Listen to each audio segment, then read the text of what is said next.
Testing, testing.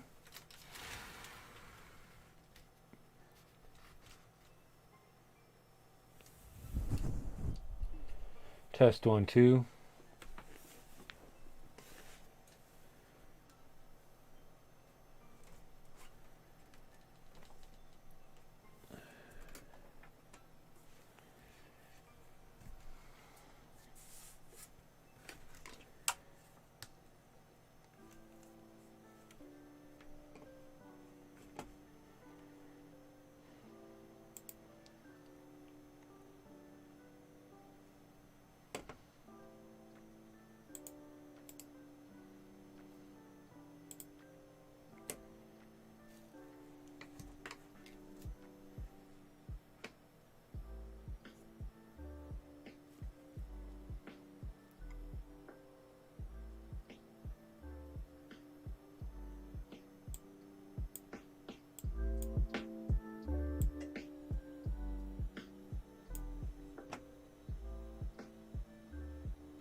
Excuse me.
Oh boy. All right. How's everybody doing? Obviously, a late start here. Once I got done upgrading my computer, obviously, I'm not done actually. Um, and I realized that it lit up and looked all pretty. Then I embarked on a computer mod. And that then in turn led into redoing, and actually it's in need of cleaning too, redoing my mega cart and trying to tackle some cable management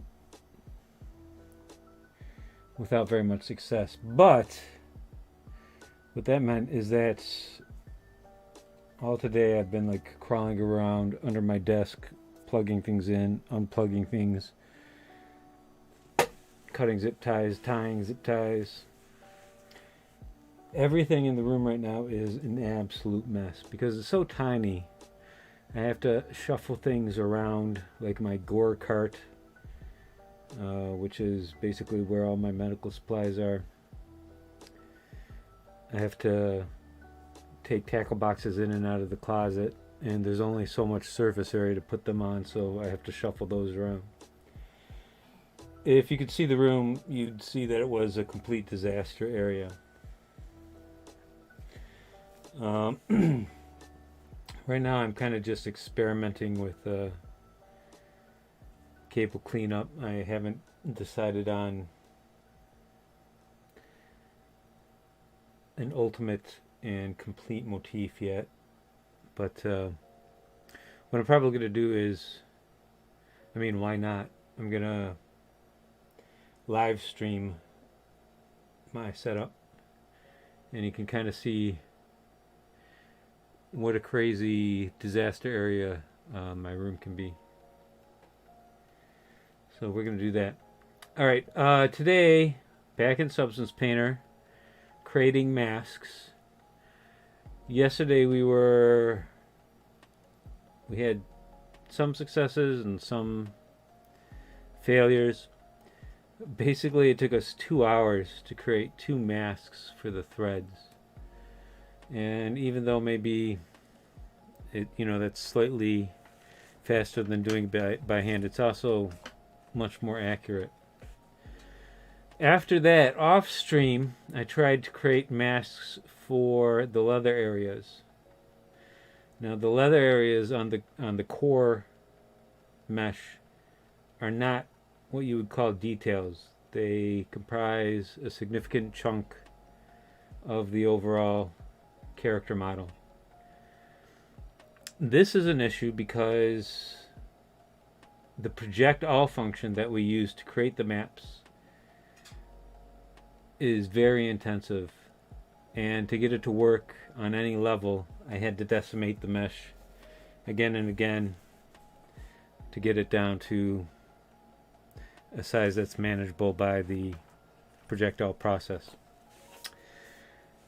The problem with that is the quote-unquote high res was by this time so low res that the ID mask didn't project accurately enough. There's a lot of bleeding and bleeding. And so it seems to me like ID masks are just about only for details only, where you can get the details relative to their size down to a couple million polygons. But if you have to go from like 18 million polygons for the type of detail I have for the core mesh here, and like shrink that down to 2 million, you're losing so much resolution that the ID maps won't project properly. I hope I'm explaining this accurately enough. What that means is that creating ID maps is suitable in some cases, typically for small details, and unsuitable for larger portions of the model. And you know, that's not the worst thing, because if they're larger portions of the model, you can kind of paint those in, the masks in, quicker than if they were details, right? So there you have it. What we're going to do today then is we're going to paint in the leather masks. So that's going to be time consuming, mind numbing, not a whole lot of fun.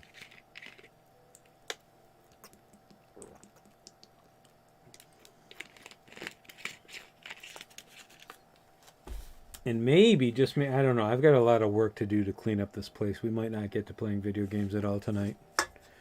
I'd like to. I need to at some point. Kind of relax and keep to the schedule that I've committed to here. And that involves video game playing. However, like I said, the room's kind of torn apart, and I got to do something to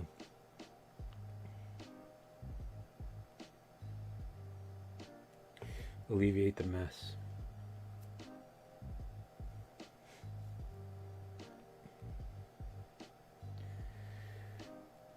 All right, matte baking for the core model is 100% finished.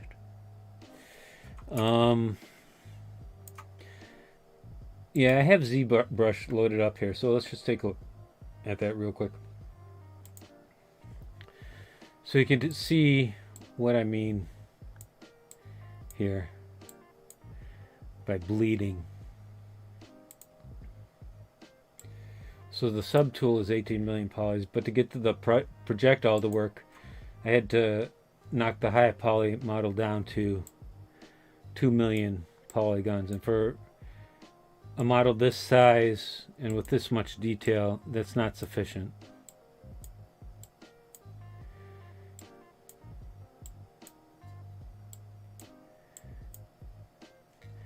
You can see down here, it did a good job.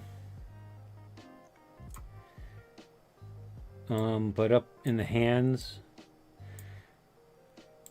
I don't think it's just a resolution issue, but obviously some surfaces are trickier than others. So there's a huge ledge here, and you can see it made the points go all wacky.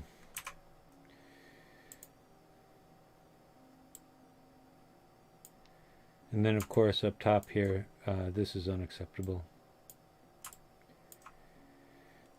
I don't know if it would be easier just to bake these maps out anyways and try to clean them up, or to paint them by hand. Because even where it looks clean, you can see there's problems. So I think I'm just going to paint them by hand. So let's get into that.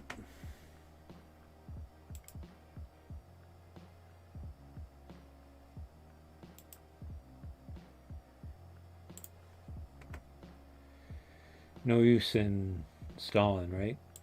I know this is like an awful and unfun part of the process, but it's got to be done.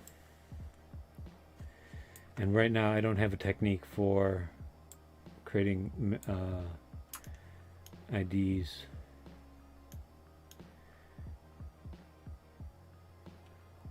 Look how gorgeous this looks though. Like just all on its own. So that does kind of terrify me that I'm going to have to do all this rope work by hand too.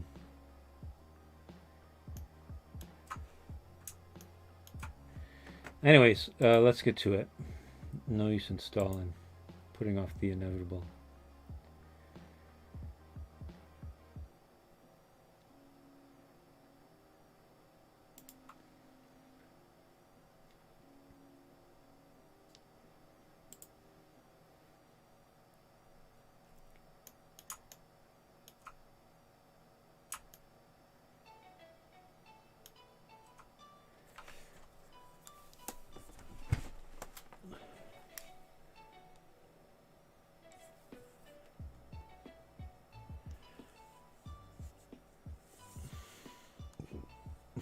Excuse me.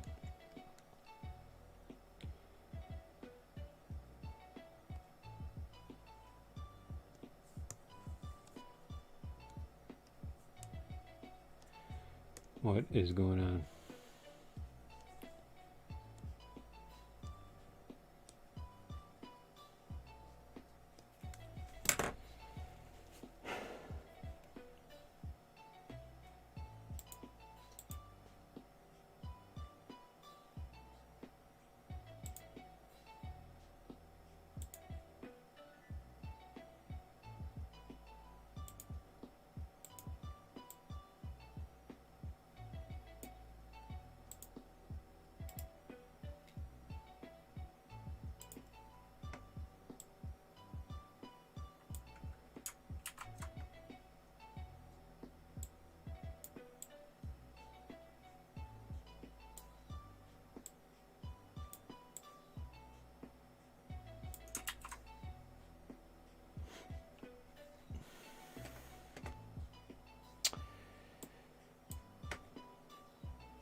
This feels oddly sluggish.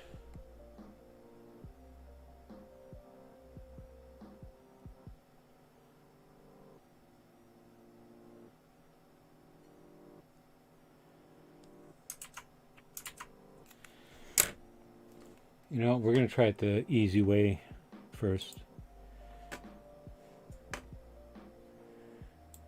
It might be easier to just clean things up. So I'm back in ZBrush.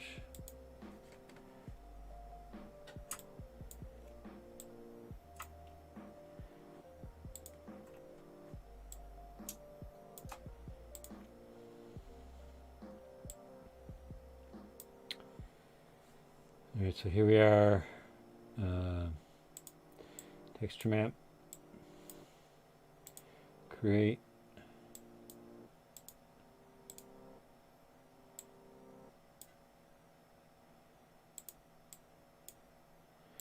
New from Polypaint. Clone texture. We're going to go up to texture, flip it, export.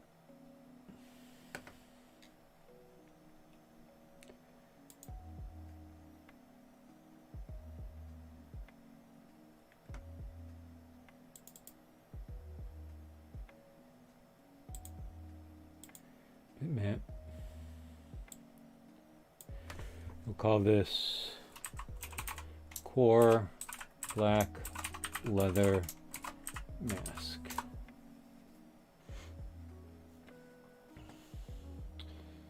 And back to Substance Painter.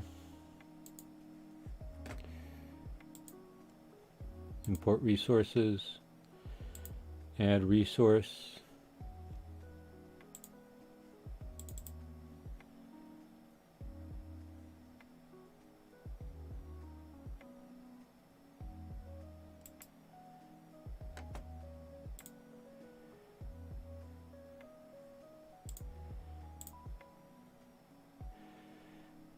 Define it as a texture.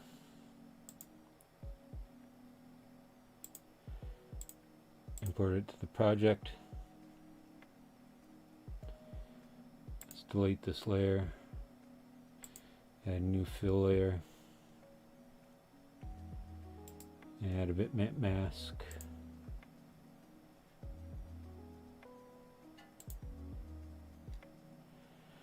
Yeah, this is definitely going to be a lot easier to just clean up. All right, so ID masks are useful in just about every instance. Obviously, in some instances, you're going to have to do a little bit extra work.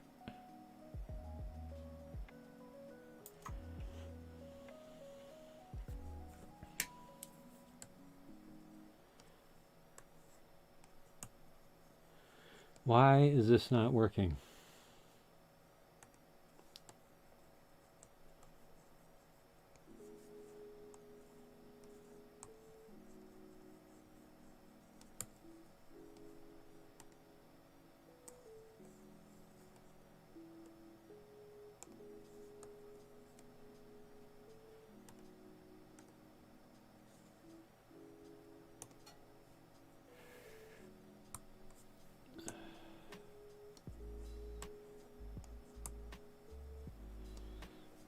So neither black nor white works. Why?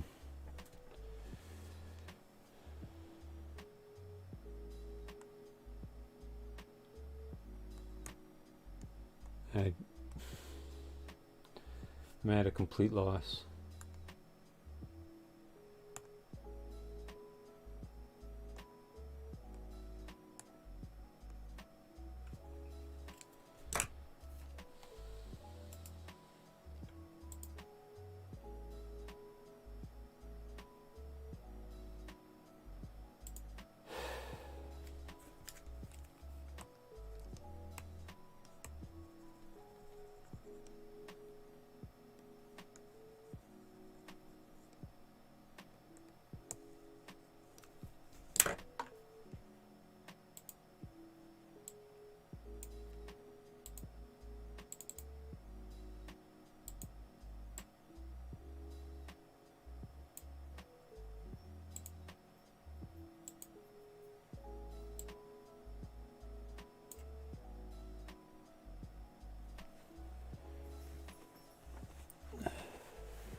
I don't know what the difference is between these two grayscales. They seem to be connected somehow.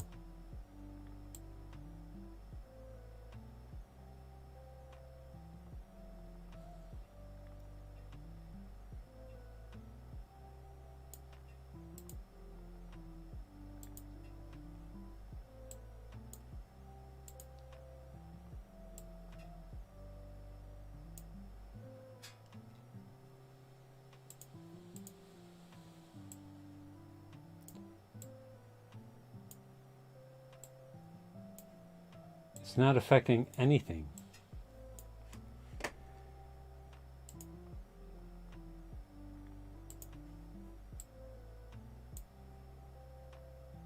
Okay, that's awful.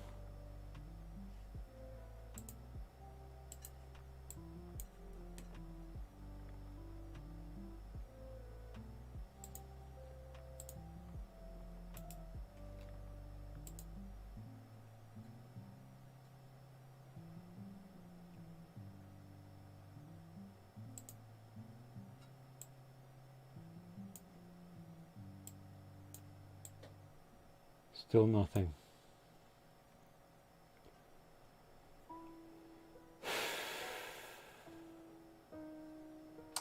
Wish I knew what I was doing.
All right.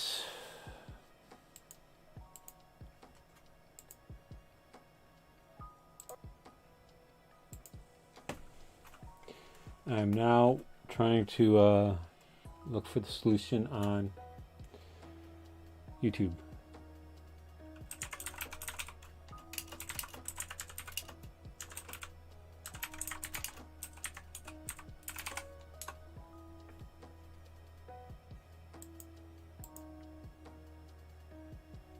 I have the sneaking feeling, though, it's just going to be one of those things that's assumed and never explained. White here for Pixel Fondue. In this video I'd like to talk about working with layers in Substance Painter. So here I'm in Substance Painter and I have my object loaded in. I've already went ahead and baked out my maps here. I'm working at a 2K resolution and I'm using the PBR Metallic Roughness workflow, which by default will give us a base color, height, roughness, metallic, and normal channel. I only have one material applied to my object, and you can see that up here in my texture set list, and that's just called Create. And then over here in the Layers panel, we can talk about the few different kinds of layers that we can add to our object. So first we have what's known as a standard layer. This is just going to be a painting layer. Anytime you're going to be painting on your object, using the particle brushes, things like that, you're going to be using a standard layer. I don't even have that icon. Fill layer, which is just going to allow you to throw a material into your object and just have those applied, as opposed to painting them in yourself. So let's go ahead and add a fill layer. And first down here are our material properties. You can see all those channels that make up the PBR shader here. And these are all currently enabled by default. You can see the little blue lines beside each of these. You can go ahead and disable any of these channels that you don't want to use in this layer. And that's going to remove their properties here below. So I'll go ahead and re-enable those. So now we can go in and adjust our parameters. So for our base color, if I go ahead and set a color on there, it's going to fill our object in with that color. Roughness, if we set this all the way to white, it's going to be very rough and dull. If we set it all the way down to black, now it's going to be very smooth and shiny. Same with metallic. Currently right now it looks like a shiny plastic material. If we turn this all the way up to white, now we're actually getting a metallic looking surface. Okay, so that is a regular fill layer. So now I'll go ahead and add a regular layer. And so now if we hover over our object, you can see that we're getting a paintbrush icon. So now we can actually start painting on our object. So if I go ahead and draw a stroke on our object here, you can see that we're getting a little bit of height information. We're getting that metallic and smoothness and color coming through. So when you're working with a painting layer, if all of your channels are enabled, you're painting with all of those channels all at once. And again, we can disable any of these channels that we don't want. So now if we just wanted to paint without color, we can do that. And we can adjust our settings and then have those reflected. So right now our height is set to 8, which is a positive value. So it's pushing out from the surface. If we turn this down the opposite side, now we're actually cutting into our surface. All right. So that is a standard layer. So I'll go ahead and cut that. Okay, so now that we've seen the different kinds of layers that we can add to our object, one thing we should talk a little more about the way we control our layers up here in the layers panel. So let me go ahead and add a layer again. We'll add a fill layer. I'll put in my paint here. We'll make this shiny and metallic. Okay, so up here in the layers panel, the one thing you should know is these act similar to the way Photoshop layers work in the sense that we have blending mode. So if you want to, if you have layers below this and you want to blend this with another layer below, you have all the usual options and some different ones here we can use for that. You can also control the opacity. So let me go ahead and remove that. We need to talk about now how we blend between different layers other than using blending mode, and that way is masking. So let me go ahead and add a shiny iron material to my object. And you see that's filled in our object with this shiny material. And basically when you drag in material, you're adding a fill layer. And you can see you cannot paint on this object. It'll tell you fill layers are not paintable. So let's go ahead and add a rust on top of that. Okay, so you can see that Substance is a top-down sort of stack where anything you put on the top is going to hide anything that you put below in a layer set. So to start blending between these materials, there's some different options we can have. So let me go ahead and right-click on this, and I'm going to add a black mask to my object. And that's going to completely cover up that rust that we just added. So now we need to go in and adjust our mask. Right now it's just a black image that's sitting on top of our rust value. We need to add in some white to tell Substance where to sort of reveal that rust below. So I'll go in and right-click on the mask, and I'm going to come down here and add what's called a generator. And if we come over here to our properties, go to the generators tab here. I'm going to click on this, and you can see that we have some different effects here that we can apply to our mask. So we have like dirt, Oh my god. rust, leadware. We can configure our own mask. So I'm just going to use a dripping rust for now. And you can see if we come up here and hover over our mask, you can see what that's done to our mask. It's added in these white values based on this dripping rust generator. You can see the effect that's having on our object. So now we come in and adjust the generator property. So if we want more or less rust, we can dial it in. If we want the drips to be a lot more intense, we can do that. Okay, so that is just how masking works in Painter. Let's say now I want to add another layer on top of that and make this a painted object with that sort of rusty metal kind of being exposed below. So what I'm going to do is I'm going to come here and I'm going to add a fill layer to the top of my stack, and I'm going to set a color. Okay, and then I will come in and I can adjust the roughness. Actually, what we can do for the roughness, if we click on this, I'm just going to go ahead and pull up our little mini library over here, and I've already done a search for grunge. You can just type in anything you want here, and it will sort of filter out the results you're looking for. And I'm going to go in here and just choose a grunge map. And now that grunge is being applied to our roughness. You can see we're getting a nice variation of roughness and smoothness across our object.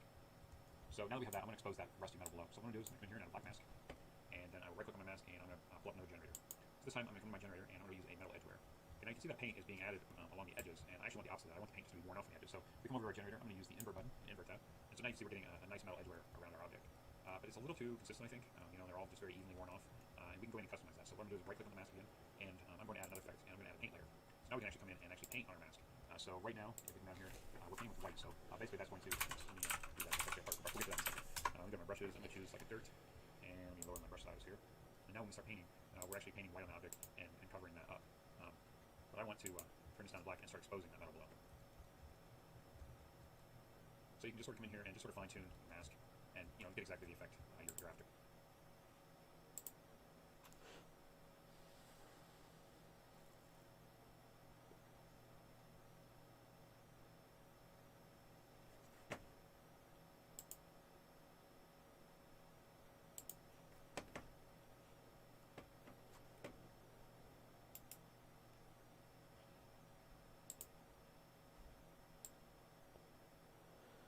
All right, so for some reason,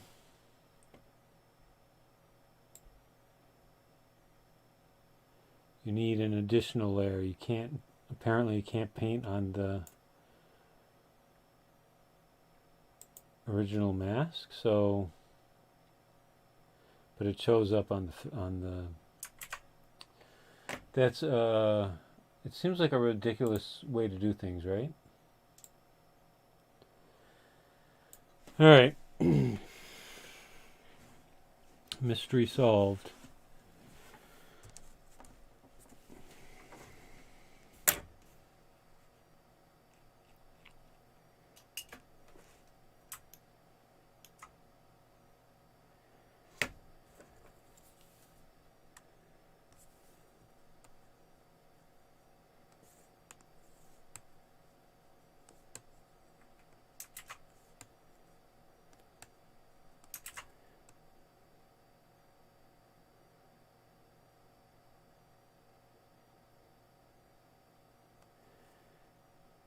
You know what? So this looks like the mask is missing, but that's just because there's some weirdness going on under here. So I'm going to fill in a solid color there.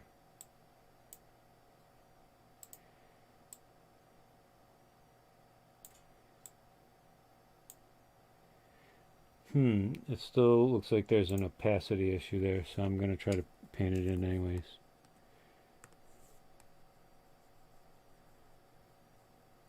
Nope, it's just lighting.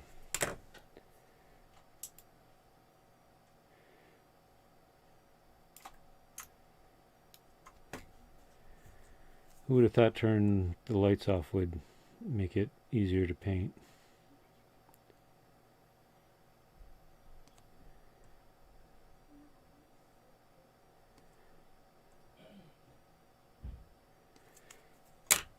I'm going to go back to having music on.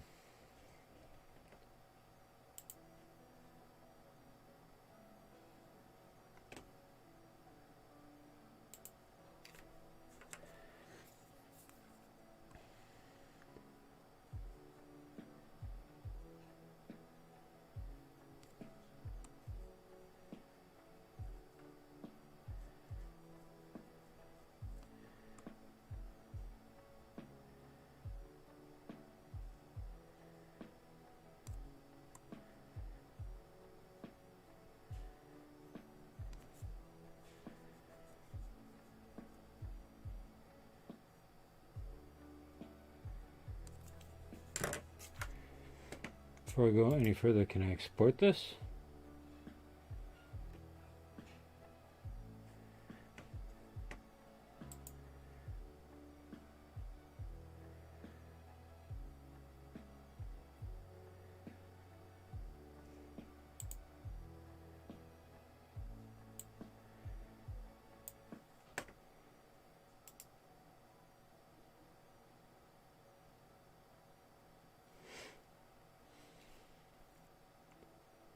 Yeah, okay. I remember doing that previously, but you never know.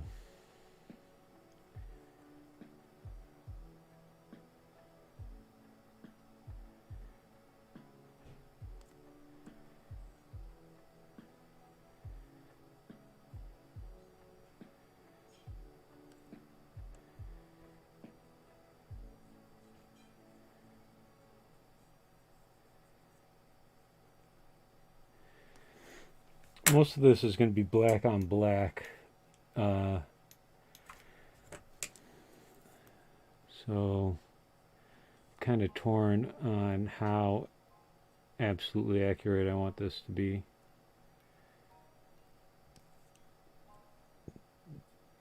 But I haven't taken any shortcuts thus far, so why start now?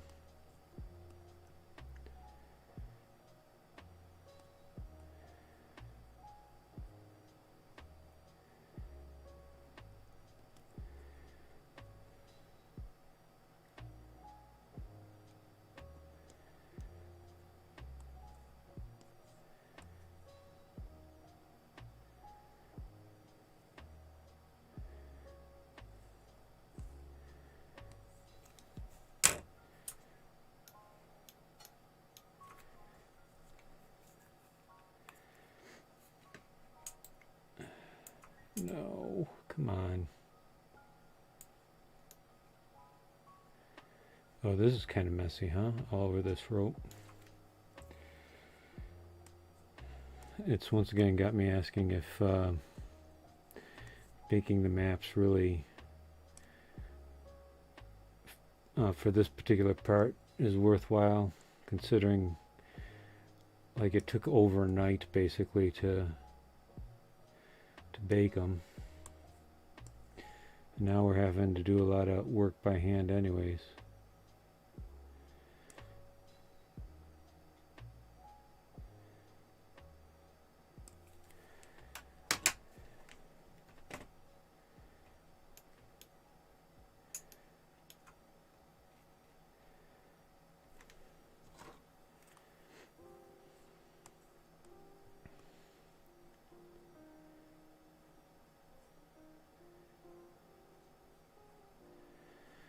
I cannot tell you how hot it is in my room. I have no idea why it gets this hot, how it gets this hot. It's -2 degrees outside, and I have my window wide open. I'm sweating.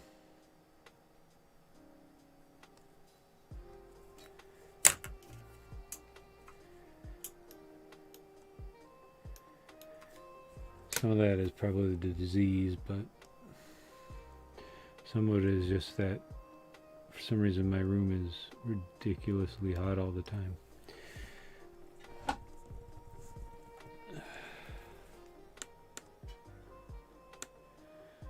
Why rotate the canvas when you can rotate your entire monitor, right?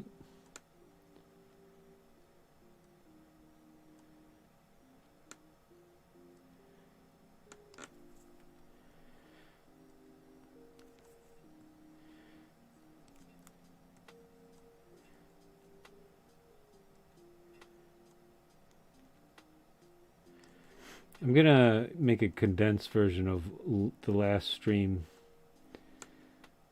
explaining how to do IDs, what ID maps are, that sort of thing.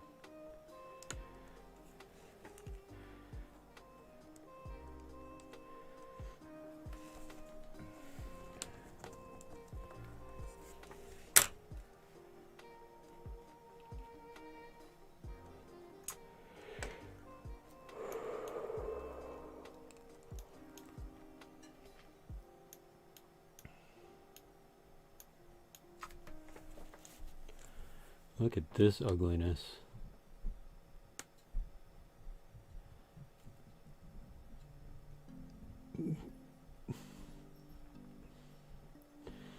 Coloring is a lot of scrubbing. That being said, it'd be nice if Substance Painter had a lazy mouse feature. I'm not sure that it doesn't. I should look into it.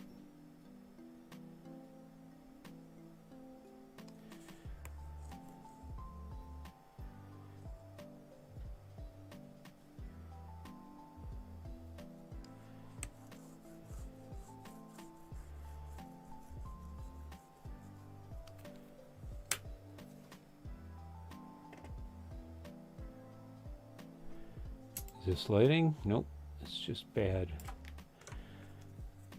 mapping.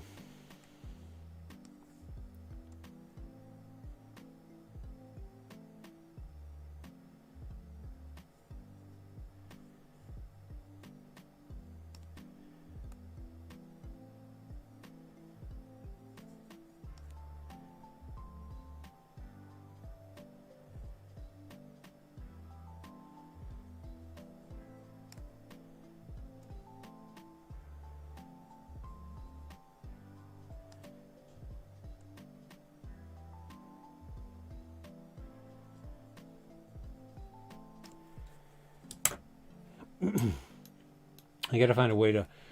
Hey, Chris, how you doing? I gotta find a way to. I don't know if I can program this pen in particular. I have a program that supposedly programs pens. I haven't had any success with it. I've had varying degrees of success with any of the Pro tablet tools.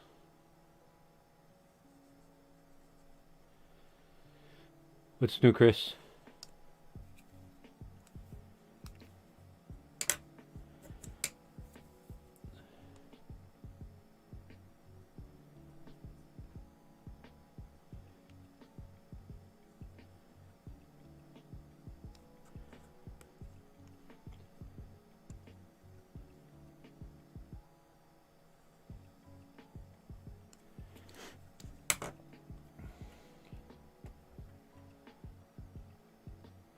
I'm sorry to hear that. My family did a bunch of mattress swapping today. My sister got a new mattress and gave the old one to my dad. I'm doing okay. I was just complaining about how hot it was in my room. I'm sweating to death. And today I tried to tackle some cable management, and that went awry, and my room is completely torn apart. And the stream started late because everything was unplugged and plugged in the wrong way in instances and stuff. Anyways, but this is a pretty therapeutic process, right? Coloring. People buy coloring books to calm themselves.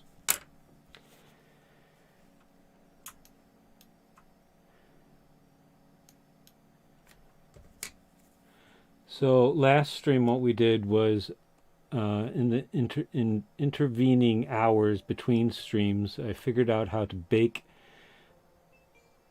ID maps, and I had great success with that up until baking out these latest maps. And so basically the maps identify portions of the geometry, and you can use the maps as masks.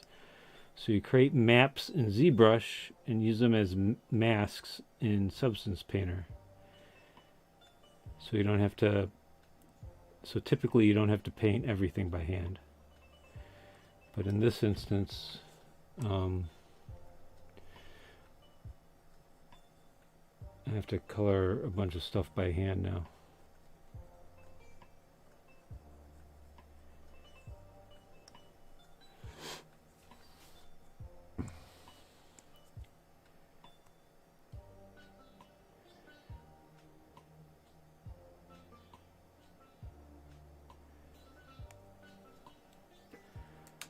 What's new with you?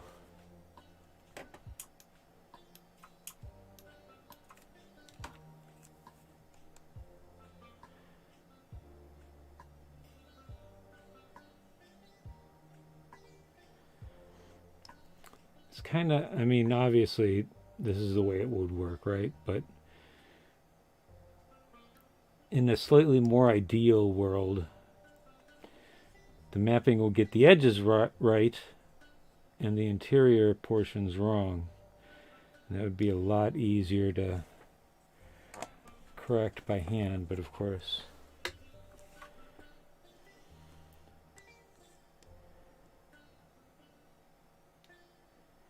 And here's where lazy mouse would come in handy.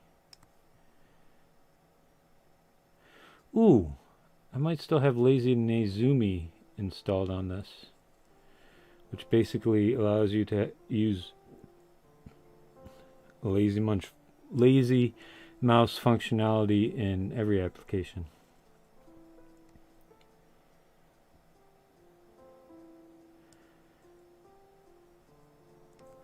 Huh. That's an interesting test.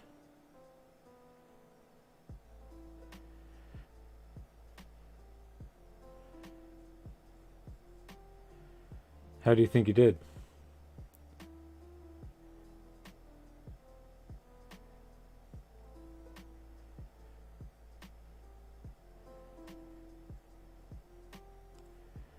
I would take the long way around. I'd create like a 3D model, texture it, then render it to 2D.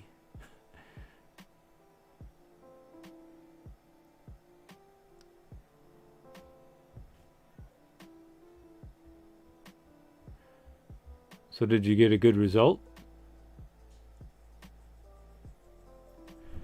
Good. Good luck.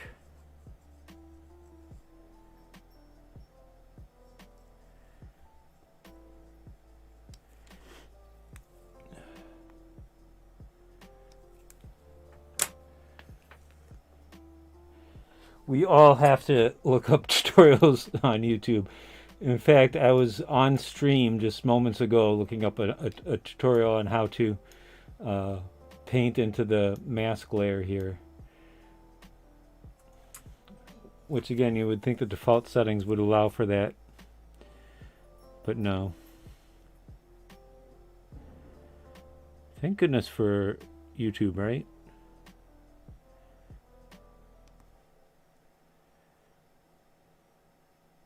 In some aspects, their censorship policies now are just otherworldly, as in this is not the America I ever knew or wanted. It's simply unthinkable only 20 years ago. I'm using a Yayanova. I'm not pronouncing that right. I can't even spell it. It's some combinations of the letters Y, I, N, O, V, and A. I think there's two Y's and two I's. Anyways, let's go with the Yayanova. And then, to complicate matters, like this, the make and model number is something crazy, like all the letters of the alphabet and 26 digits. But it's 21 inches, and I think I bought it. I know I bought it with my cancer winnings. If you remember the GoFundMe. So this was like a cancer gift I gave to myself. I think it was originally $700, which is not at all bad when you consider, the Wacoms are, you can't get away with paying less than $1,000.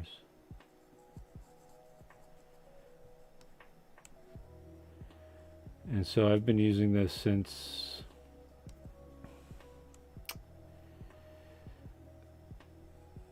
since the GoFundMe. So right when I was diagnosed with cancer.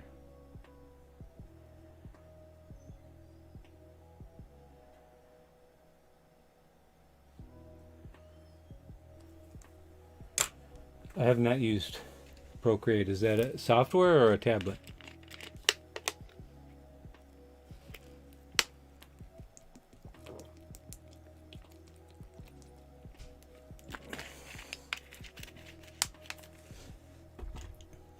Like actually drawing on the monitor Wacoms? Or just like tablets that I'm actually drawing on a monitor here.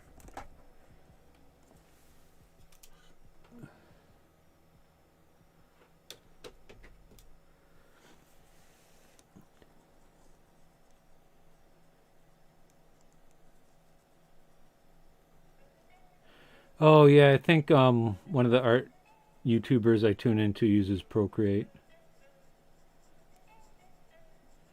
Now that you mention it. Really?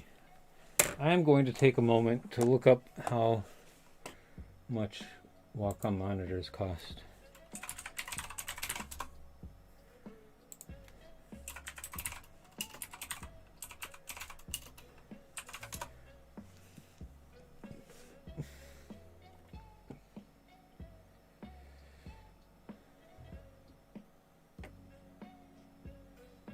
Huh.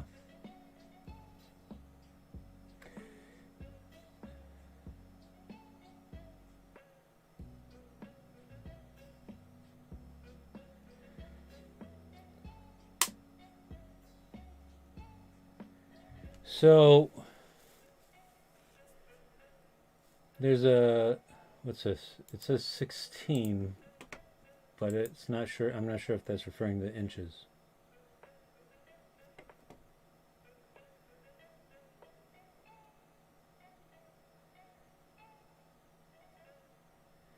TVs typically are like sometimes as much as like $100 per inch, right? Like once you get over 20 inches. So there's a 16-inch here for $700, and then a 22-inch here for $1,200. So I got, you know,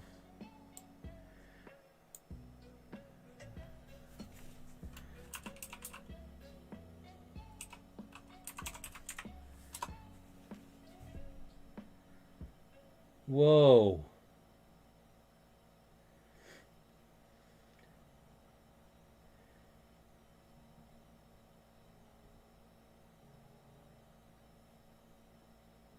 So the Yayanovas have come down in price.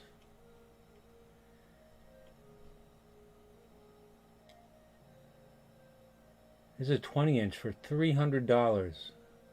I'm going to go back into my orders and see exactly which one I purchased and what it costs now.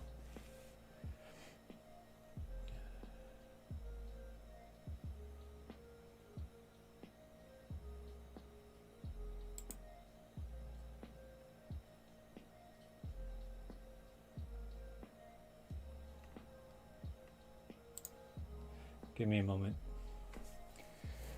It says the 22 inches that I purchased is no longer available, and they don't know when it'll be back in stock. Let me see a comparable.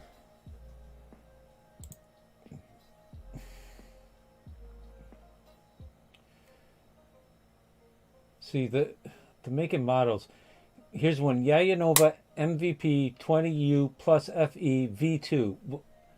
What does any of that mean? I assume the 20 means 20 inches.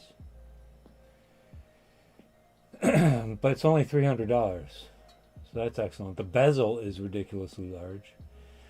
Yayanova MVP 27U plus DF full HD pen and finger. It's an IPS panel. It is $800. So I'm going to go ahead and say the Yayanovas are still better value than the Wacom. Anyways, I highly recommend the Yayanova stuff.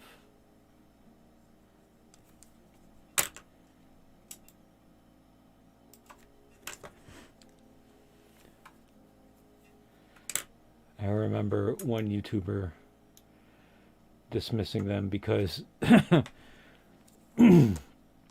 pens used a battery. Yeah, I don't know that 13 inches is enough. Again, like, it's not so much that, you know, to me it seems more like Wacom is coming down in size rather than price, or rather it's coming down in size and as a result price. I'd much rather have a 27-inch let's see, and the 22-inch Yayanova is comparable to the 13-inch Wacom. I'd much rather have the extra real estate.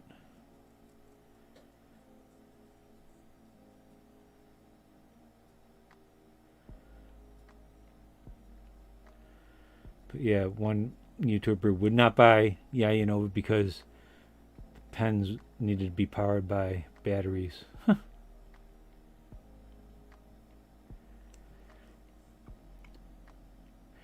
I think I've replaced the battery in my pen once in the, almost 5 years now that I've had it.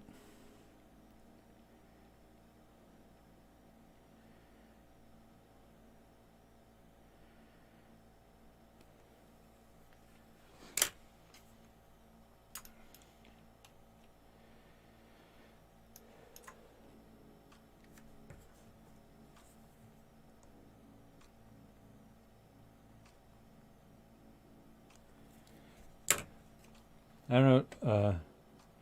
Yeah, the pressure sensitivity is really good. The only thing it really doesn't have that Wacom has is the whatever they coat their monitors with gives you a real nice tactile sensation, like you're drawing on paper rather than gliding across glass. So it's nice to have a little bit more grip, but it's not however many hundreds of dollars worth it, I don't think.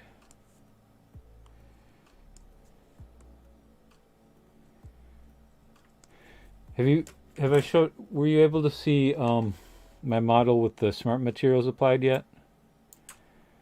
Check this out.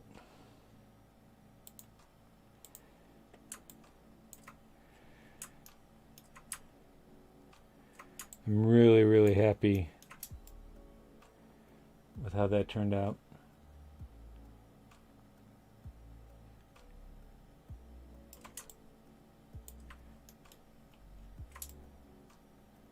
Look at that. Nice, huh? I mean, not to toot my own horn, but I'm just excited that something finally worked for me.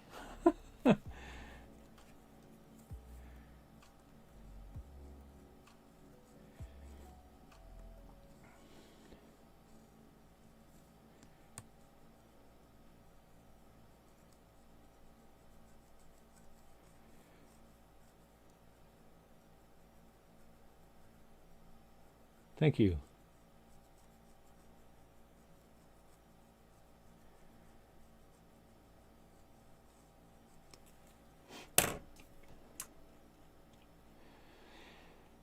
And right now what I'm doing is, of course, just creating masks. And the good thing about masks is, of course, you can just like throw whatever you want on top or underneath it, and swap out entire color palettes, swap out entire materials, smart materials, that sort of thing. And that's nice, for the process, for the purposes of experimentation.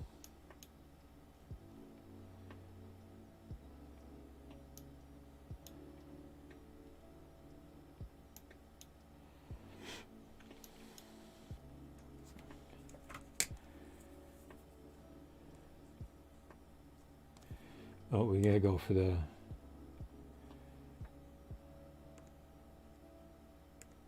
Huh, that's weird. Whatever.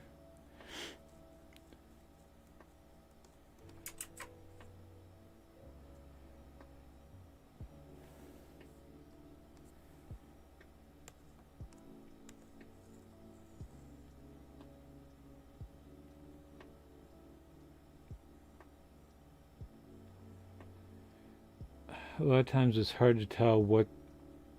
I don't know if it's because I'm colorblind or whatever, but it's hard to tell what's masking and what's ambient occlusion here. Maybe I should change the color to one that's more... It's going to stand out more.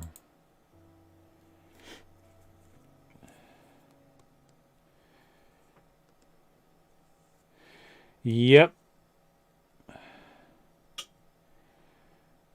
This has been, it's taken so long. I've been telling the story about how I went back and looked at my blog posts, and I was like, yeah, I'll be done with this in May of last year, I thought.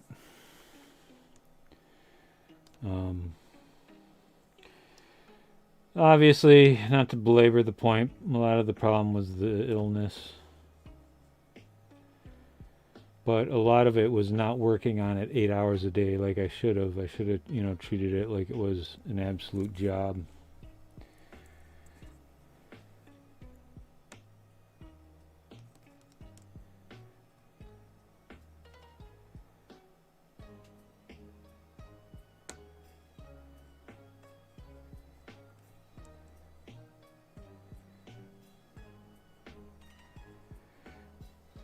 I mean, I have detail right down to, the threads and stuff. individual links on the chainmail here.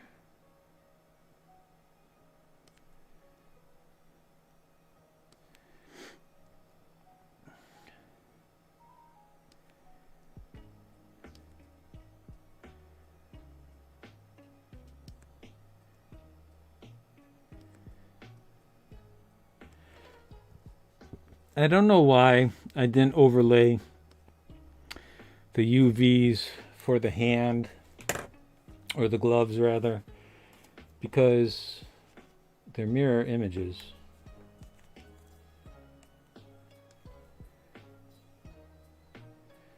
And it would save me a lot of work.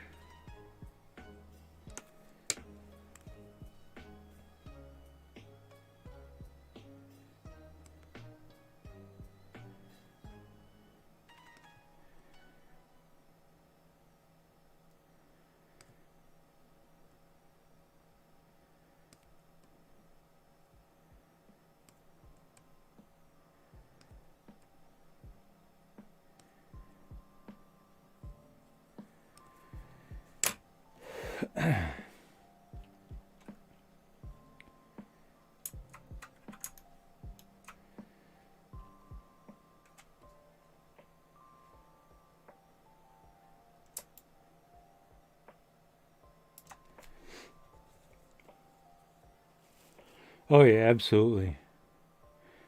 You probably have, you know, for every discipline, you'd probably have even more than one person, I would imagine. So you'd have, you know, multiple ZBrush artists all working on, you know, separate parts of the armor. You'd have probably somebody dedicated to the retopology. And then, of course, a texture artist.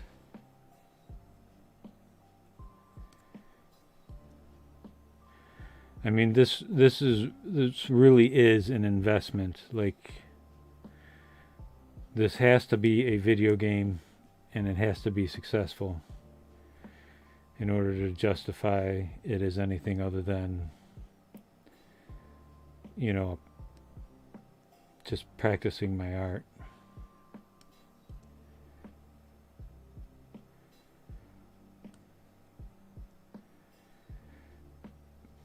And I'm gonna probably have to create a couple more samurais. There's some really decent samurai models on like Turbo Squid and the Unity Asset Store. I may buy some of those and alter them slightly for, you know, the non-hero characters. But I'll probably create a couple from scratch too, and it'll be interesting to see how fast I can accomplish it all, knowing what I know now.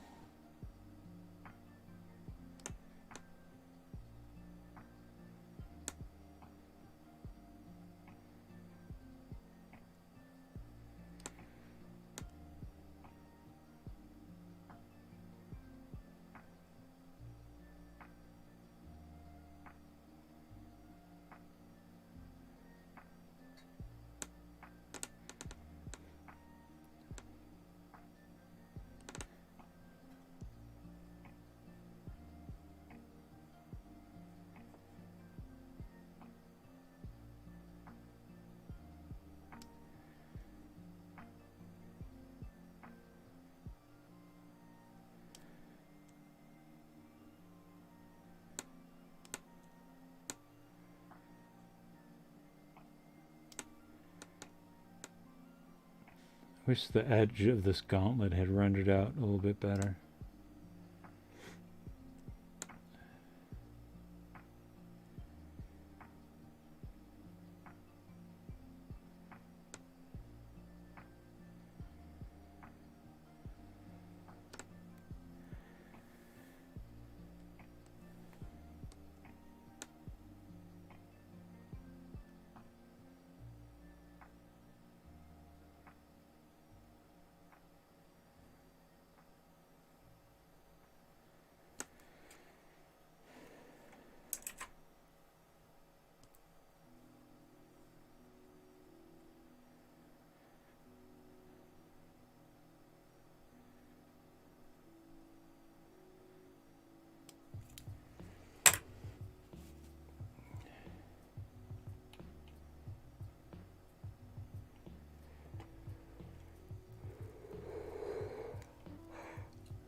You know, it occurs to me cleaning up these individual rings here.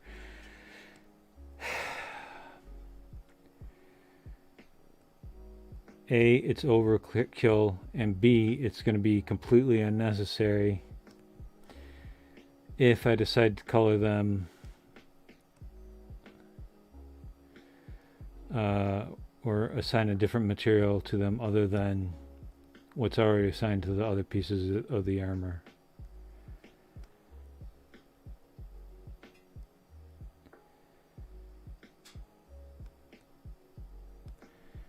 Because I'll just be throwing colors on top of this. And so none of the leather material would show regardless of if I paint this out or not. That being said, if I decide to keep it the same material as the chainmail, then I guess it is necessary. So doing it this way will give me some versatility down the road, I suppose.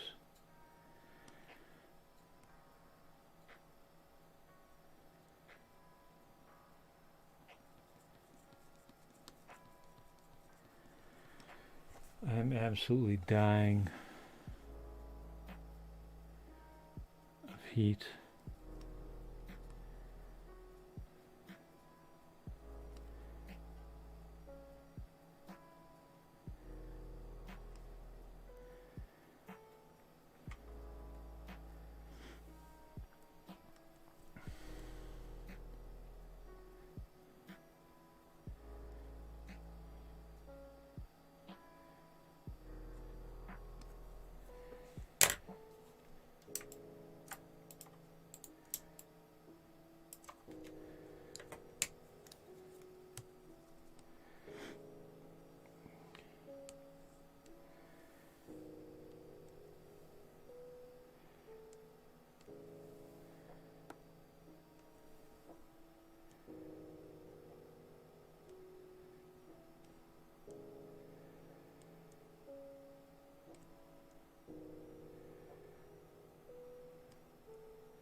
All right, moving on.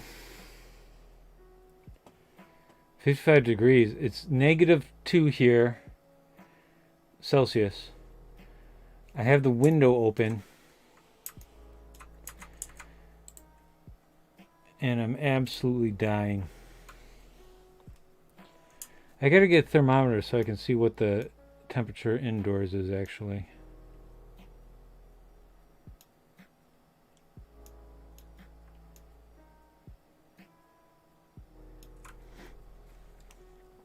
Now this is going to be a different material, but I'm definitely going to just kind of overlay it.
Gotta keep shifting the light around because it plays tricks on you otherwise.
No, I don't have the room to do anything with arcade cabinets right now.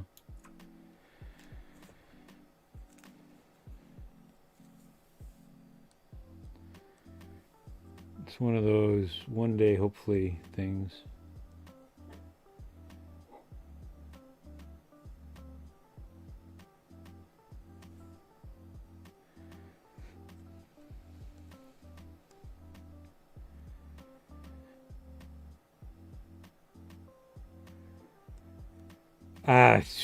I envision releasing a montage as a YouTube video, and the clickbait title is going to be "I spent 1,000,000 hours learning how to do ZBrush." I have no idea. Too many, way too many. And at the same time, not enough. Like, I don't think it would have been a lot more efficient to put in the hours consecutively. But there was a lot of stop and go, unfortunately.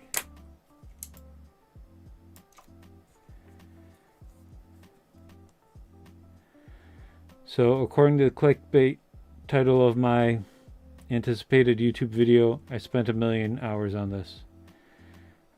But honestly, I have no idea. And I'll admit as such in the video once people click on it. But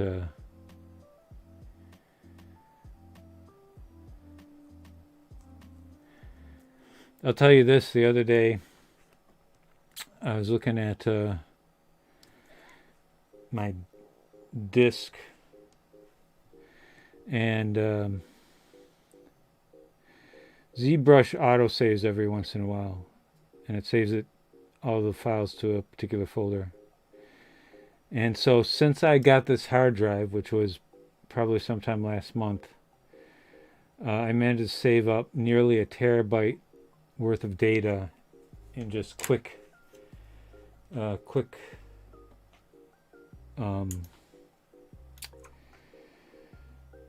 saves.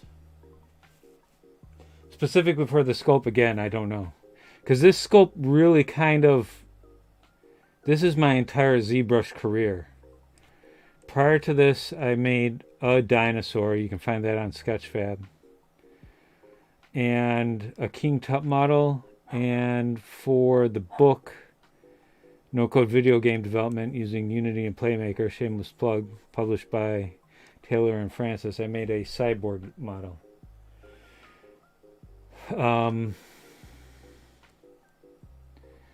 Those were just kind of messing around, learning the very basics. So, like, however much time I spent on this sculpt, that's pretty much how much time I've spent learning ZBrush. They're kind of one and the same.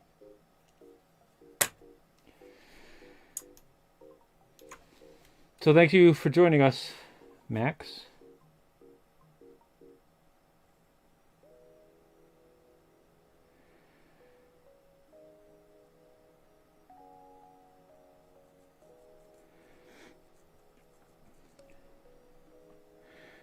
Thank you.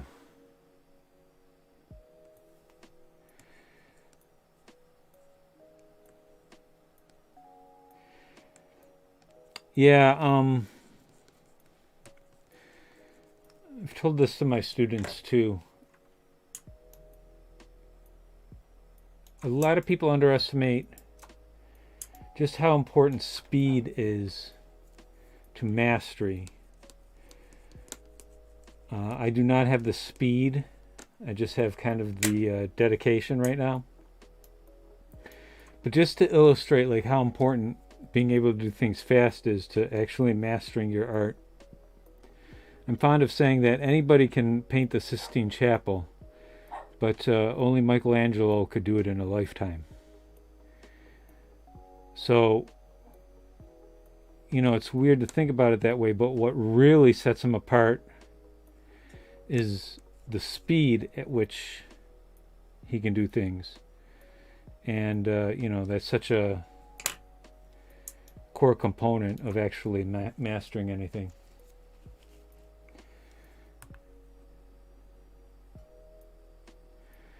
I think the workflow is pretty much in character development. I think is pretty much the same. Concept creation, ZBrush sculpt, retopology, and then texturing. I recently, as in this week, learned how to bake out ID maps, and I've had some pretty good success with that. But obviously, there's instances where, here I'm having to do a lot of touch-up by hand on this particular ID map.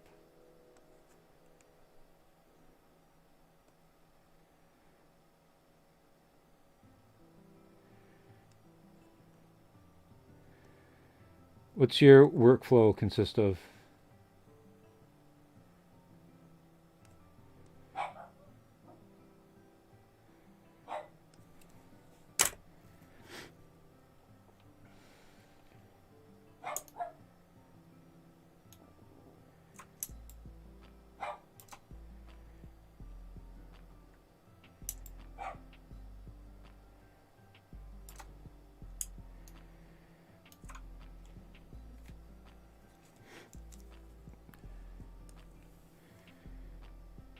What am I doing? I need a hotkey to just go from white to black. Or like I was complaining about before, I need to be able to program my pen.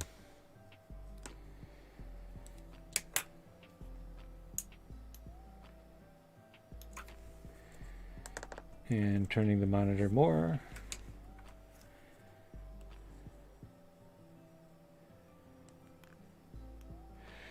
I wish I had started in Blender, but when I got started way back in the day, there's only, I'm pretty sure Blender existed, but there's really only learning materials for Macs, and I kind of got stuck with Macs.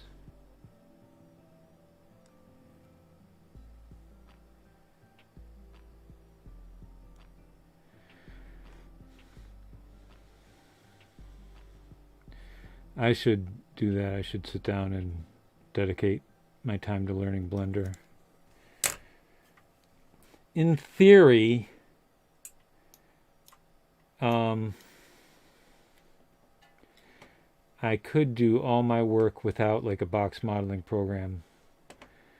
But in practice, that's not practical. It's not practical practice.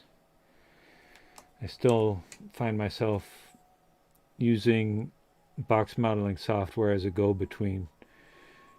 I think more than anything, it's just because I never really... I haven't learned the other programs like 3D Coat and Substance Painter here to their, to their full potential. I don't know everything about them. So anything that I'm unsure of how to do in 3D Coat or Substance Painter or ZBrush, I'll fall back on 3ds Max as a crutch.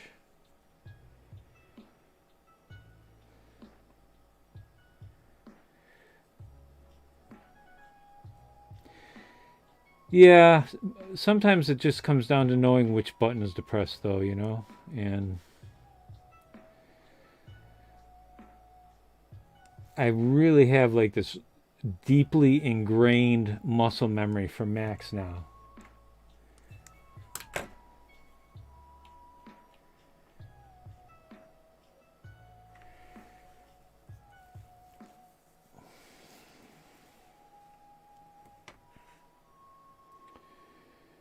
What am I missing here?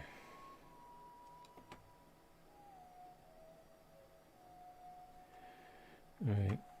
So there's been some there's been quite a bit of bleeding here.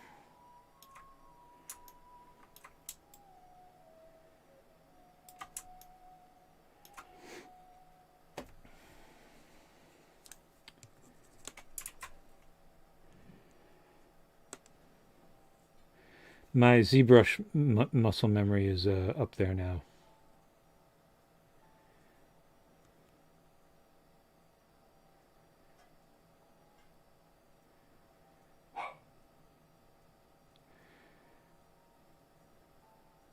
Oh no, wait! I did another model. I'm working on.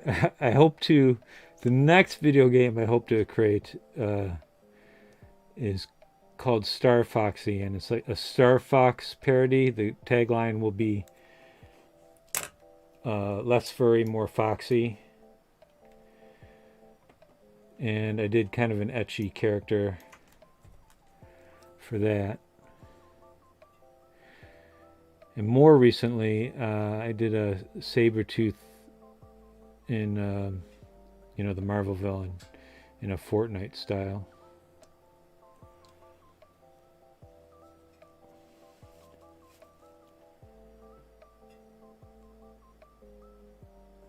Real-time hair cards, like basically planes with alpha transparencies and stuff. I have not had any success trying to create like realistic hair. I always go for the stylized stuff.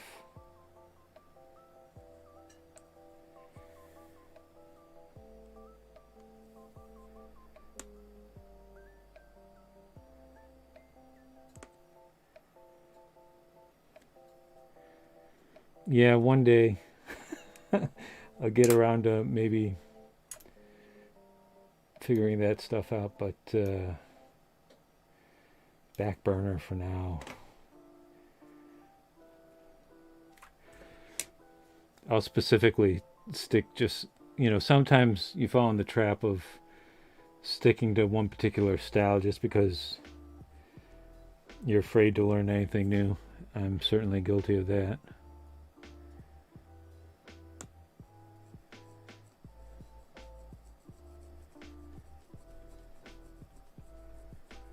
So what kind of stuff have you modeled recently?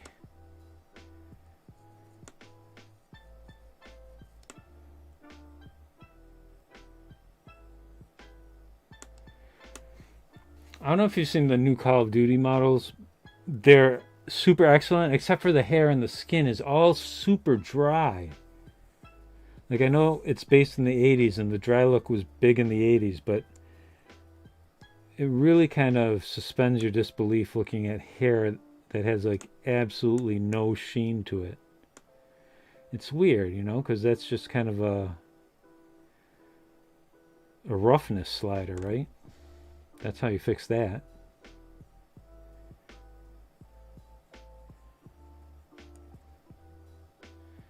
Can you give me some examples and I'll see if I remember them or not?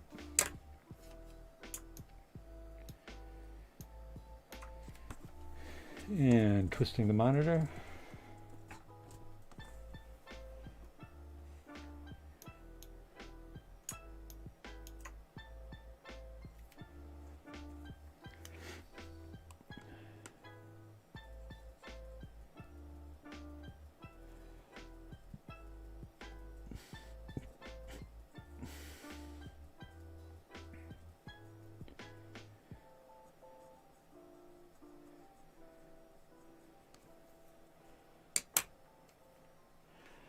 I know Hexen, and so the cleric is just the first-person perspective guy, right?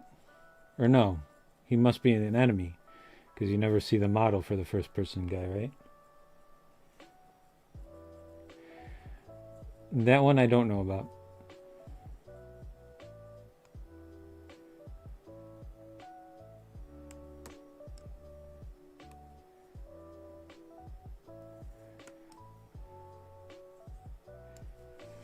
Do you have anything posted to Sketchfab?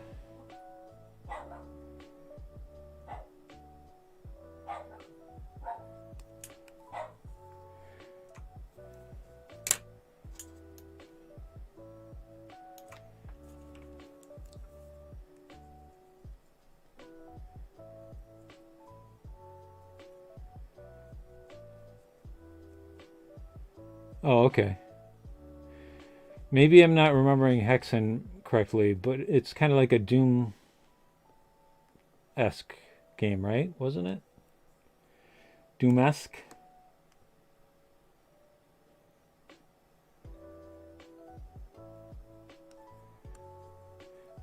I'll try to be more active in the Blender subreddit, but Reddit in general, I try to avoid everything except for cosplay girls and some of the Raspberry Pi stuff.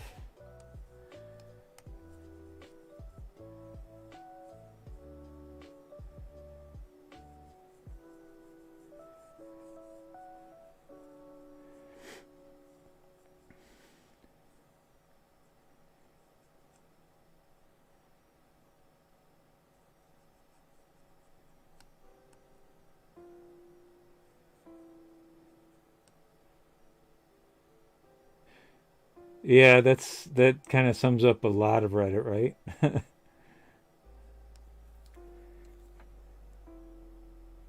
I tried to and I've got to get back to this is I try to volunteer my time in the game dev section of Reddit.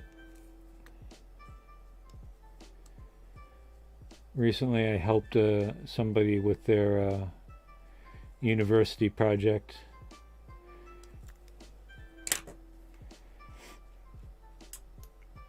They made like it was kind of cool. They made an art gallery, and with all the paintings kind of jumbled in a pile, and you had to read the description of the painting and the painter and put the paintings back in place. And of course, using Unity and Playmaker kind of makes that a trivial affair. I mean, not to, discredit their accomplishment. It was awesome what they did. And I was glad to help out on that.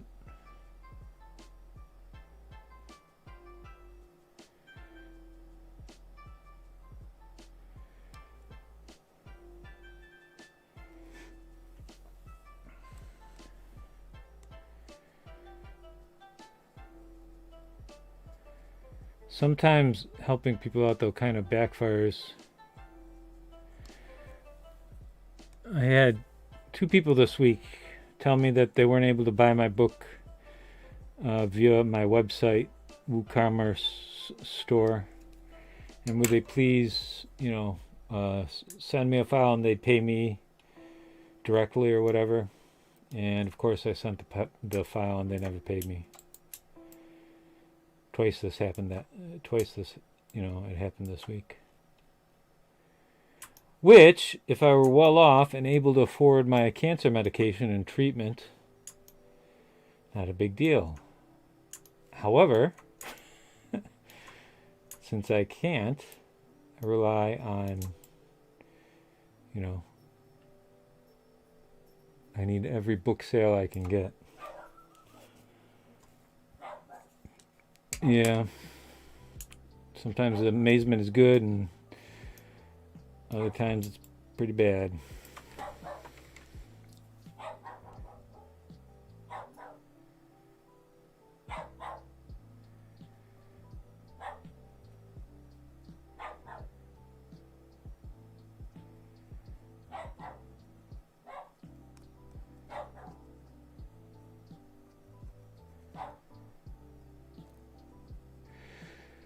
So the good news is, yes, this is taking an inordinate amount of time.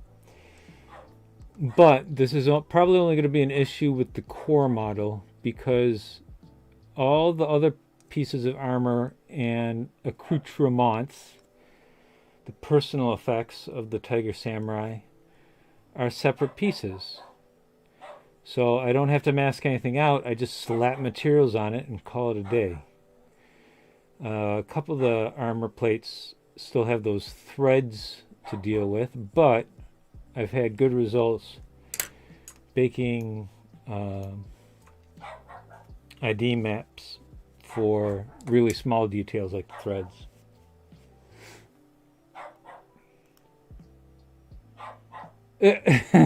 Yeah, that's even if you had photogrammetry software, to do it, it would be like, no.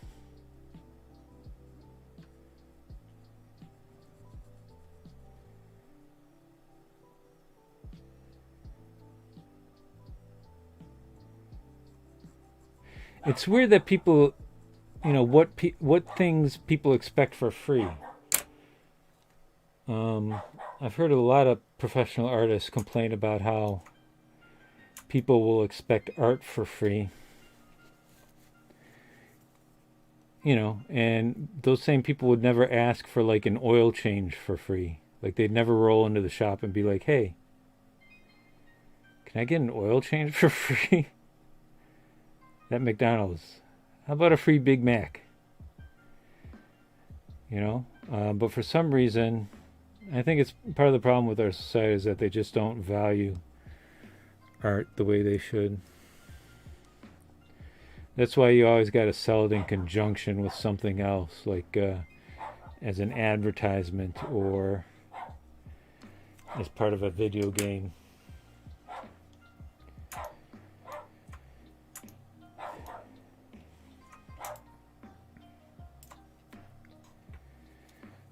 You gotta sell it as a bundle.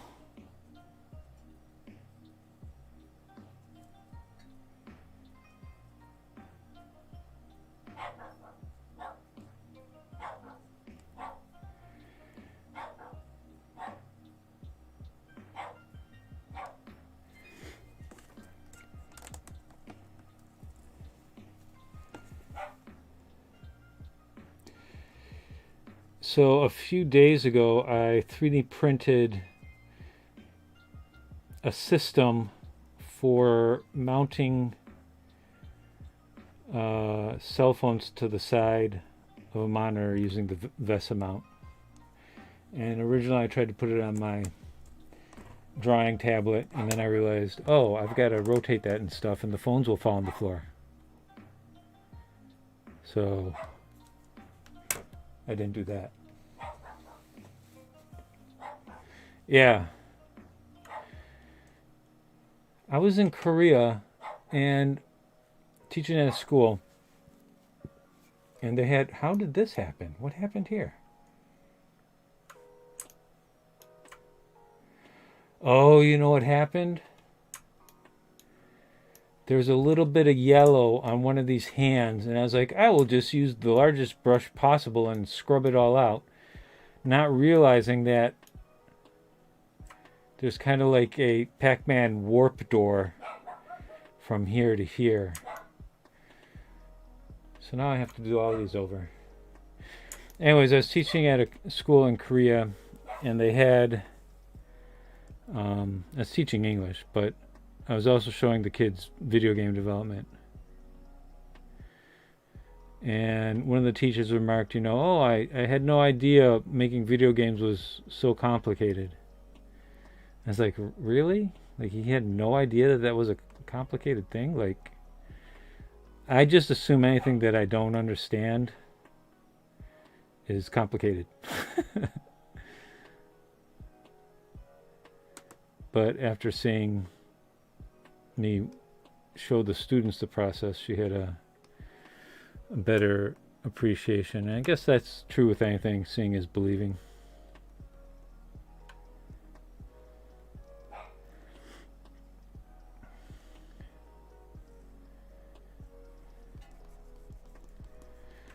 Still, that being said, I think Call of Duty's charging people, nearly $20 for an additional model is a bit much.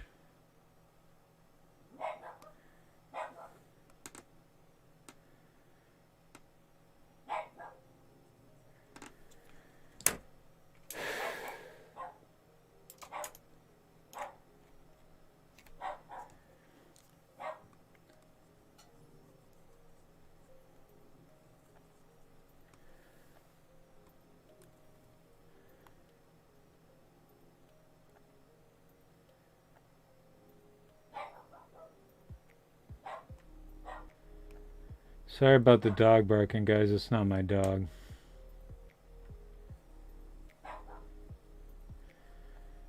I wasn't sure if it was picking up on mic, but looking over here now.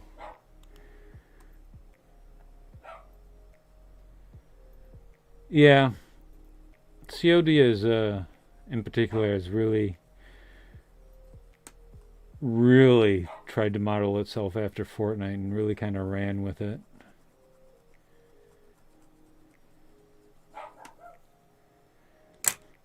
And there is a lot of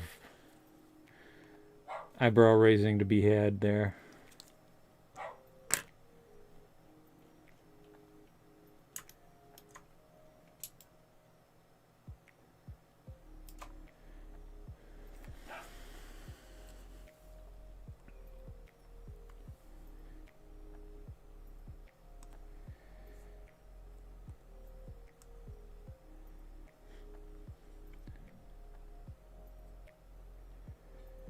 I think, typically speaking, the season passes are a good deal.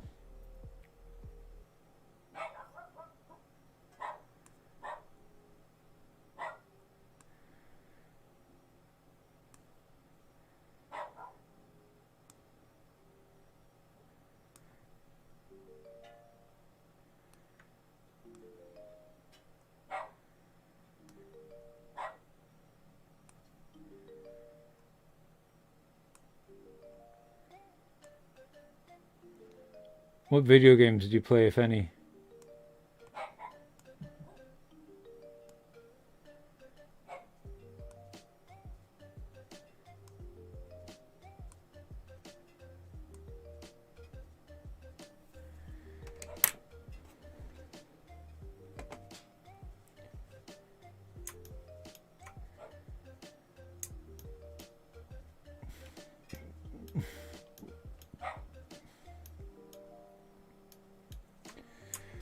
Over here on the collar, I'm not exactly sure where the leather is supposed to begin and end.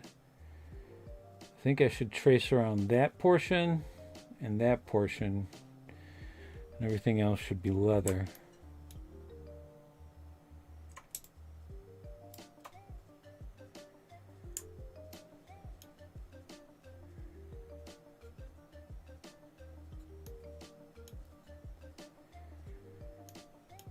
You know what, this stuff over here should have been marked as an ID map for leather too. So I'm going to have to do that entire piece by hand.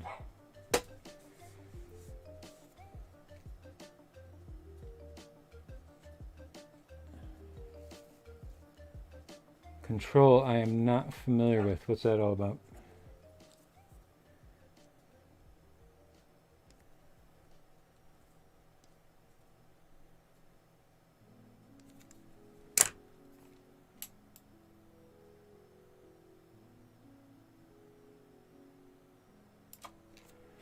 Chris and I play,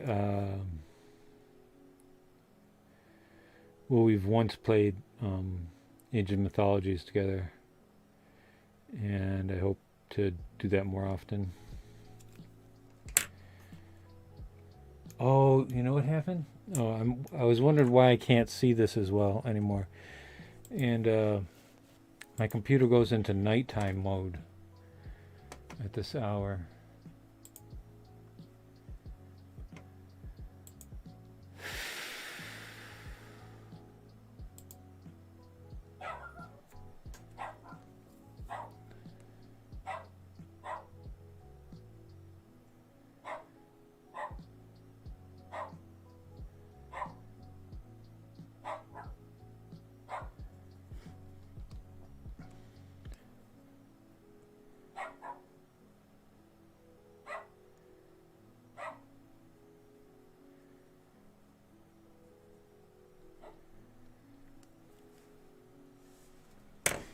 Yeah, that's a great game, right? Remedy's newest title, Max Payne developer, is heavily based on those. Okay. All right. I'm gonna take Age of Mythology. Hey, you know what? We should all play Age of Mythology. We should have like a this stream viewers Age of Mythology tournament or something. But I'll tell you what, I got to take a quick break. I'm going to see if I can do anything about this dog, and I'll be right back. I don't think I'm going to stream gaming. I think I'm going to go all the way to 2 a.m. doing this stuff. So I'm going to be back. Um, yeah. So let's throw up the be right back screen, and I will be right back. Hopefully, you'll stick around.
All right, I'm back.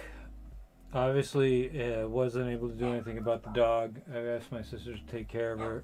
It's her dog.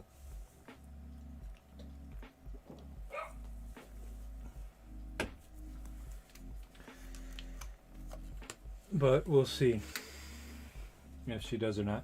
All right. So Max is subscribing, and we'll keep an eye out for the next stream. Thank you very much. Appreciate it. Let me take that in.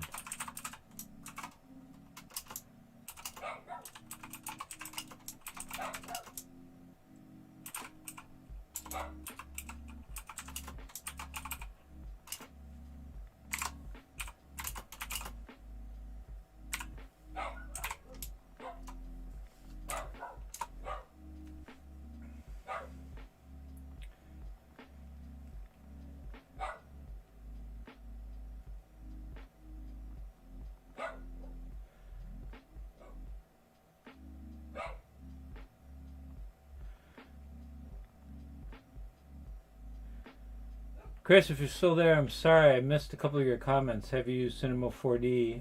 I haven't. Doom with the Fantasy Spin. Yeah, that's kind of how I remember Hexen. Yeah, sorry I missed some of those comments. I don't know what happened. I don't know if it was scrolling too fast. Sometimes, like I'm using an app that kind of congregates YouTube and Twitch comments, and sometimes they don't appear right away or at all. So I apologize. And if you're not here, I'm going to take that out.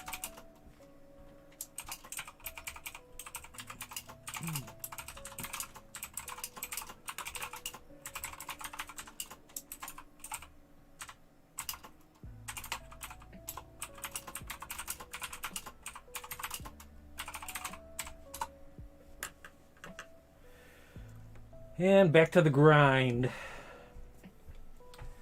So this is probably going to take us all the way to 2 a.m.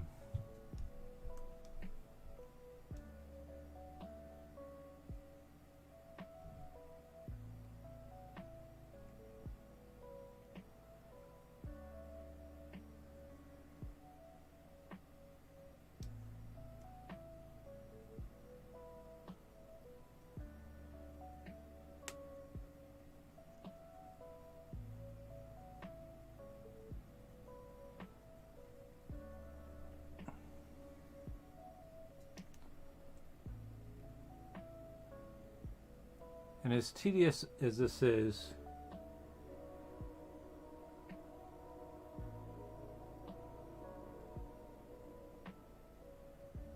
it's also pretty relaxing. So I'm not going to complain about it too much. I will complain about it a little.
Excuse me.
At first I was like, oh, this is something I already did. I'm so lucky.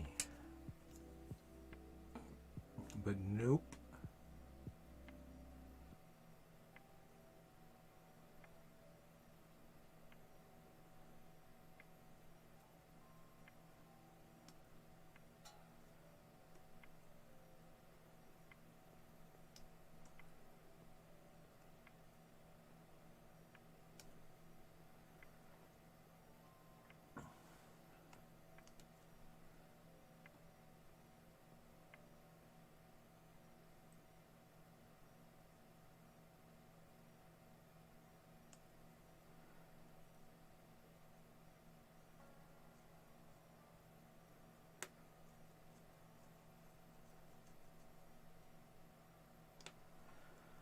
There's actually a bit more to do here than it seems initially.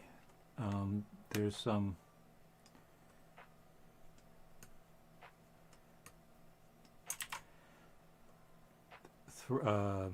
threading that is kind of seeped in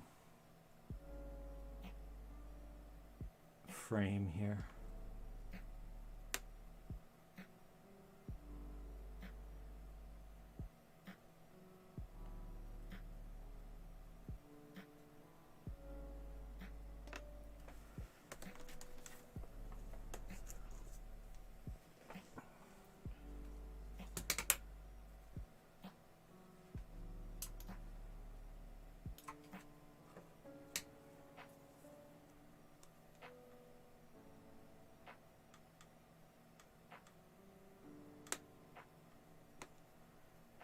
And it's important to remember to get right in here in the shadows, because even though, you know, shadowy yellow looks like shadowy anything else, ultimately there's going to be some sort of probably perceptible difference.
Give me a moment.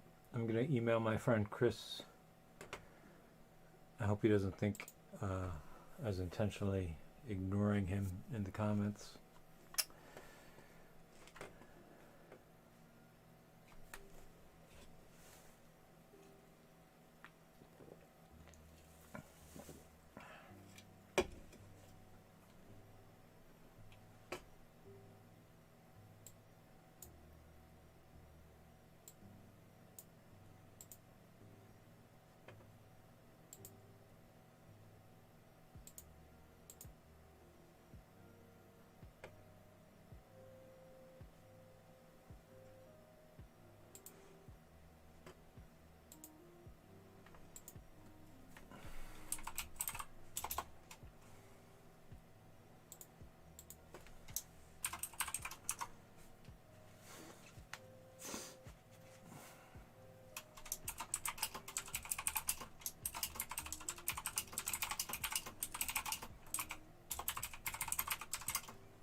And back to work.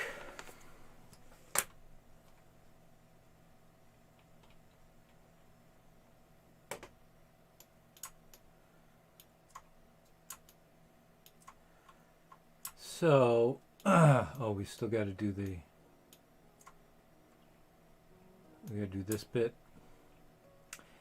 And then there was a portion, because this here, this edging should all be leather. Unfortunately, it wasn't a separate subtool, you know what I'm saying? So I wasn't able to bake maps for that. So I'm going to have to do the whole thing there by hand. And then there's some of that carries over here. So we got to do the Gauntlet Trim. Oh, we missed. So this is where it cuts off. So we got to do this. We got to do this one. And then we got to do the edge of the thigh guards.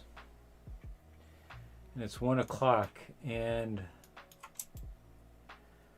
we may have to go even further than 2 o'clock, or more likely what I will do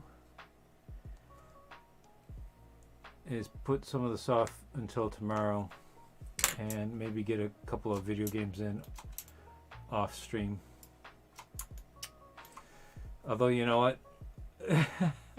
I keep forgetting the room is in total disarray.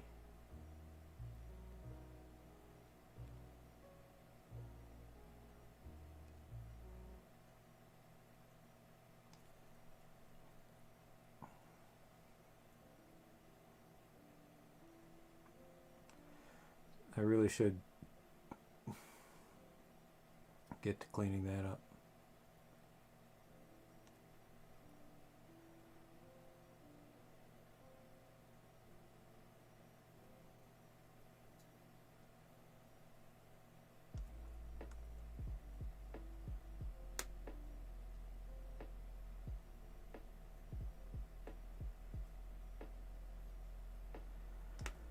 I'm not getting a lot done these days.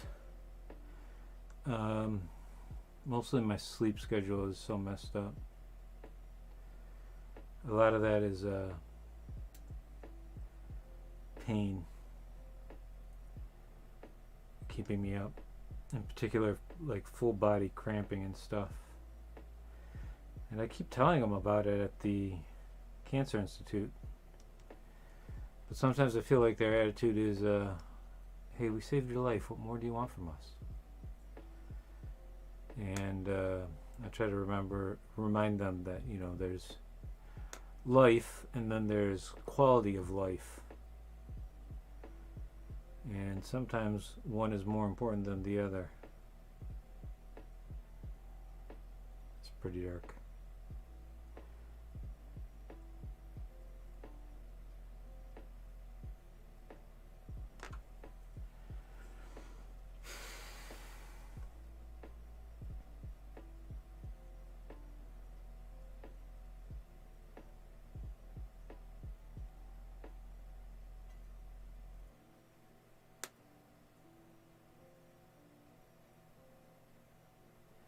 Right now, I'm kind of enjoying life. Having a terminal illness, there's, you know, positives to it. I can be a lot more reckless with my money and buy fun things. There's, you know, little incentive to save up if you're likely to die anyways. I'm not saying I'm likely to.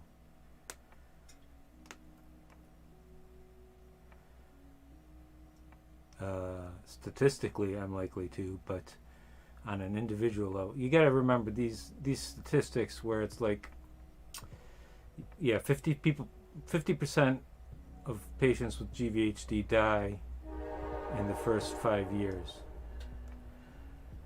But that's not like flipping a coin. Like, there are factors that improve your survivability, factors like being awesome.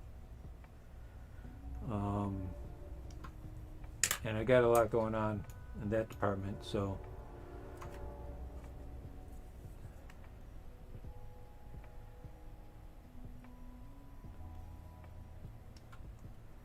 I'm not as likely to die as the statistics might suggest.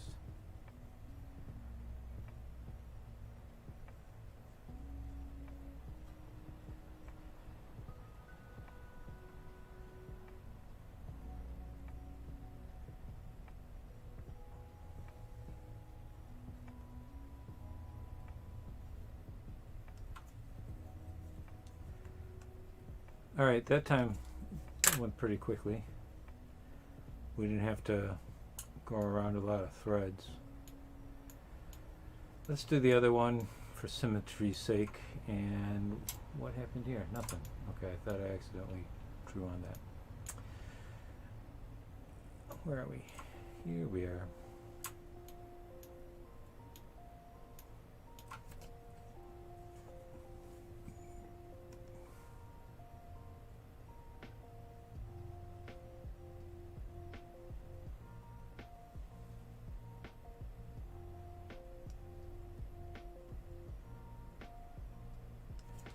I should probably zoom in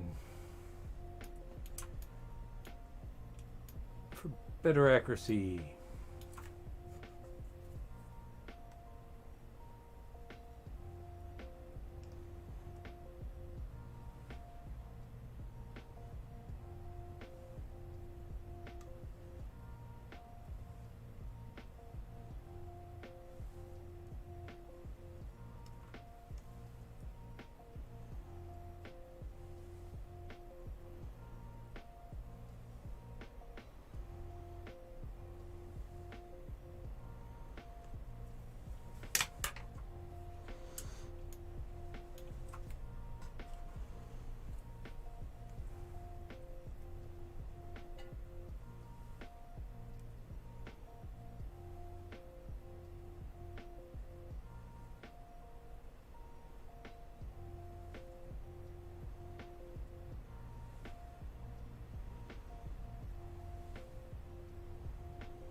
Excuse me.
All right.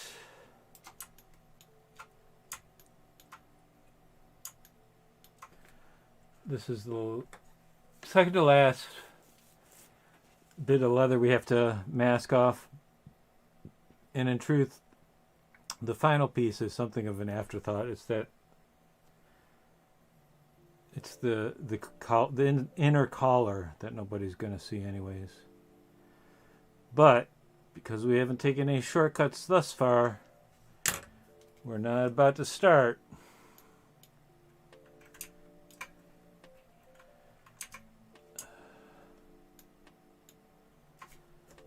So we're going to do that properly as well.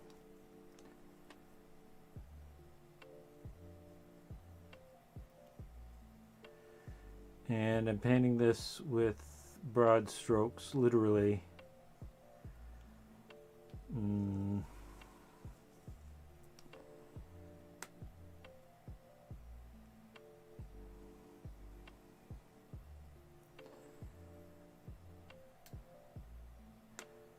We're all the way up to 0.4, whereas previously we were painting with a brush size of 0.1.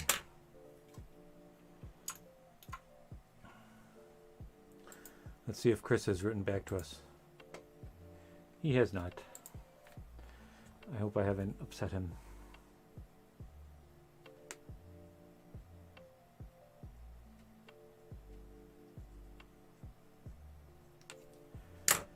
And let's adjust the sun here. This is just some sort of weird artifacting, but I don't know if I should paint over the artifacting or not. I'm going to go with not for now until I see otherwise.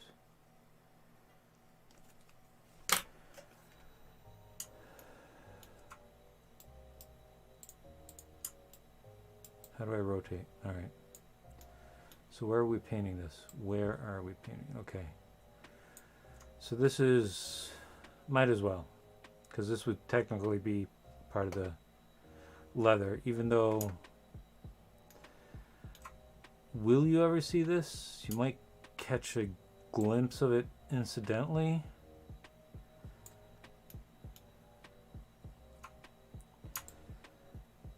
Although I think the crotch guards come all the way down to around here. So yeah, you're actually going to probably be seeing the worst of it. But if it's textured with leather, black leather material, then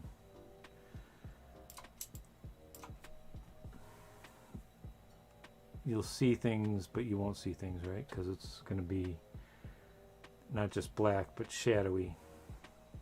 Anyways, I've now decided that I am going to mask it as leather.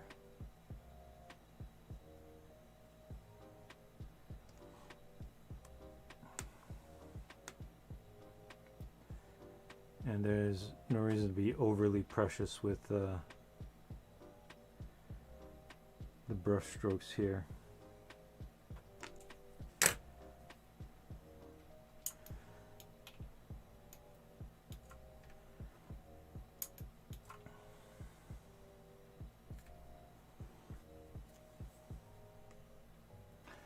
So this part is going a lot faster than I had anticipated.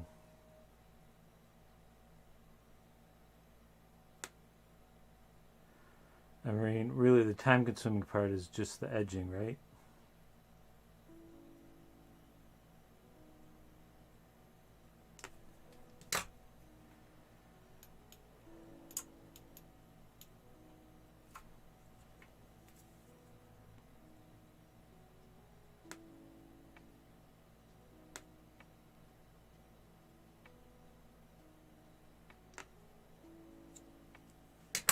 Now look at that, a lot of that edging is already done for us.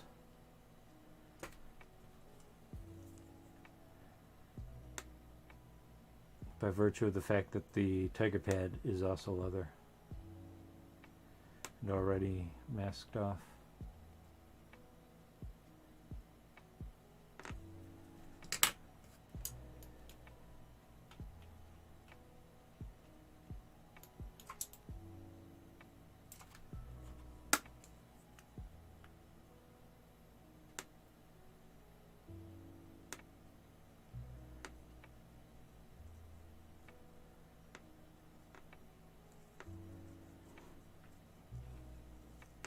can't wait to make some promotional pieces for this.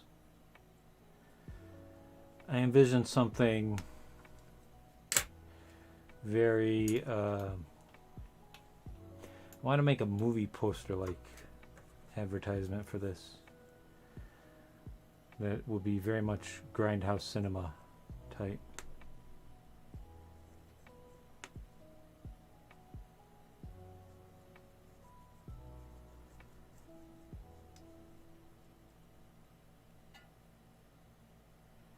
Maybe him standing on a pile of skulls.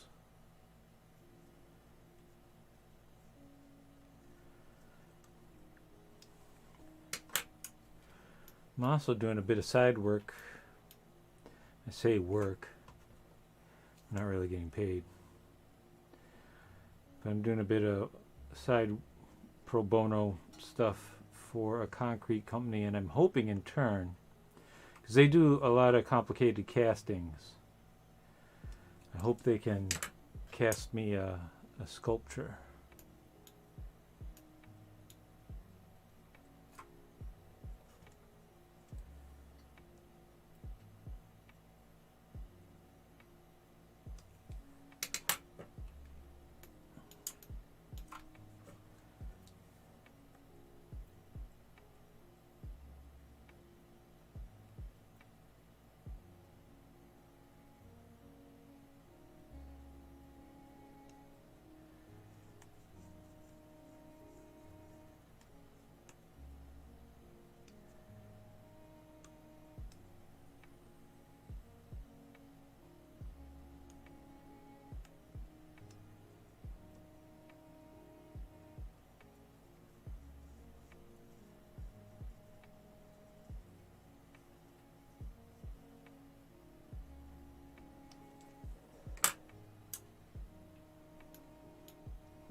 How are we doing on time?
I think in the future, I'm going to try,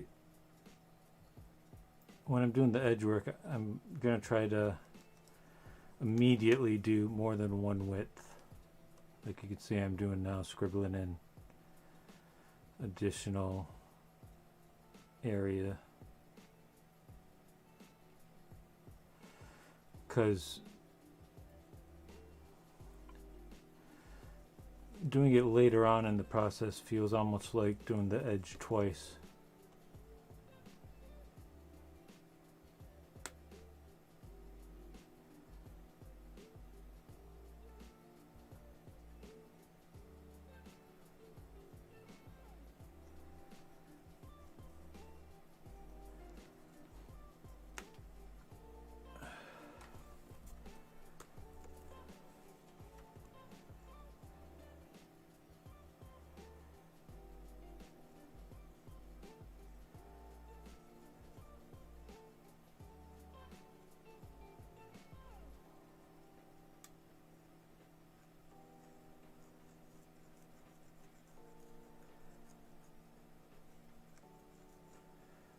I'm gonna have to learn the hotkeys for like swapping between white and black, and also for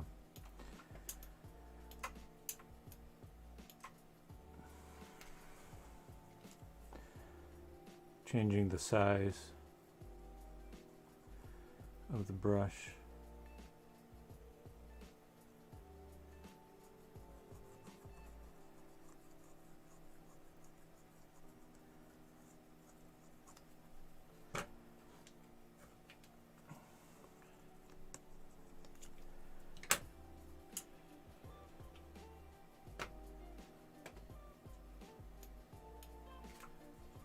Wow, I missed a lot of parts here, and a lot of that is probably due to the lighting making everything look super bright and washed out, and can't see the contrast, and then you don't realize you've missed spots, and that's why you have to keep rotating the sun and ZBrush. Sorry, in Substance Painter. Where am I?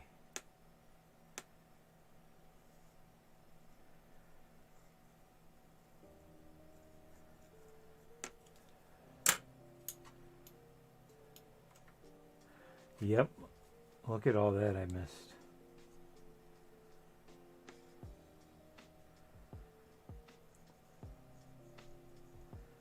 It's shocking.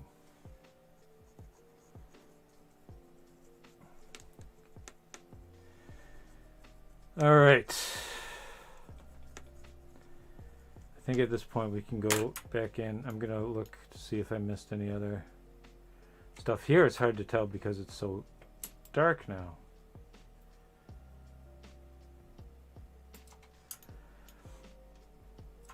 All right, so I think we can up the size here. Kind of go a little bit crazy.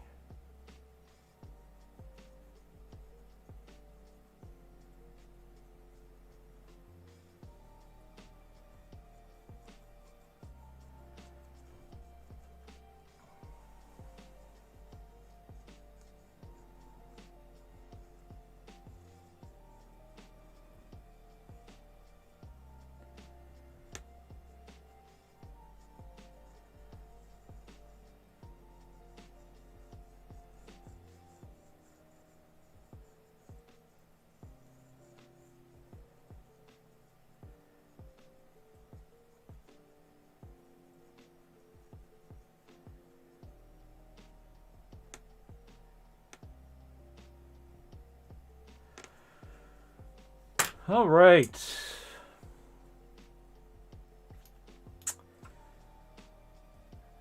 Where do these... Oh, I gotta do this portion too. Don't let me forget.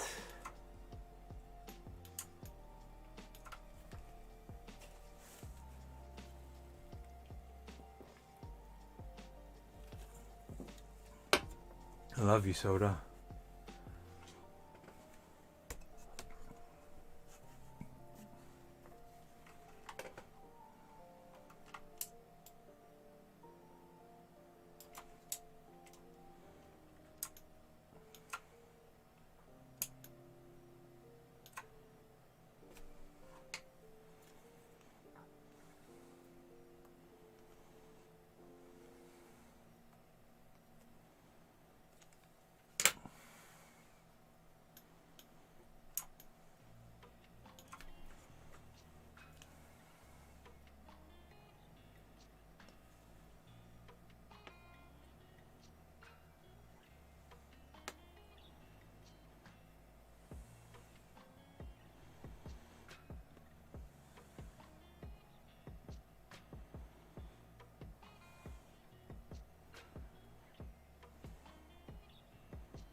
This portion I don't have to be especially careful about because it's going to be in the shadow.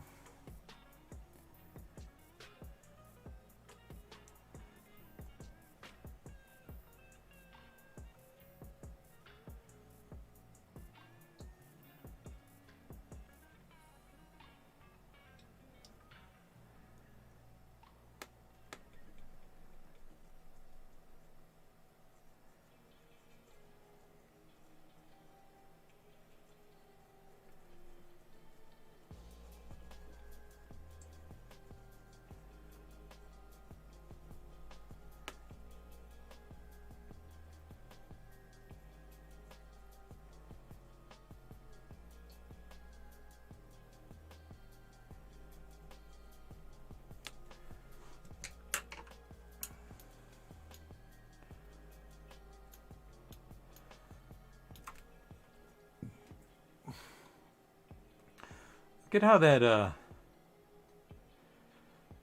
those tiger stripes look all lit up. I like it.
So we're getting closer to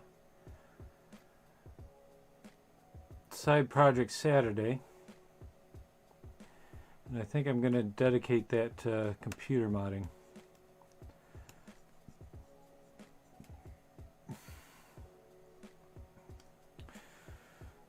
So taking a break from this for a little while.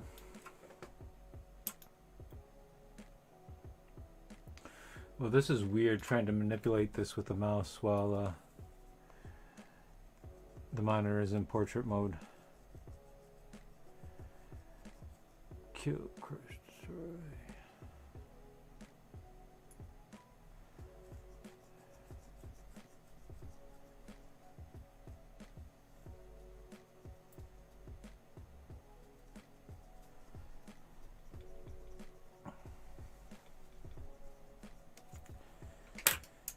And we can kind of feel, we can kind of see. Okay, move sideways to go up.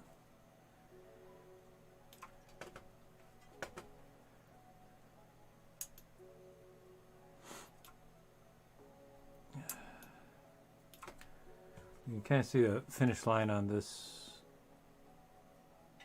on these masks here.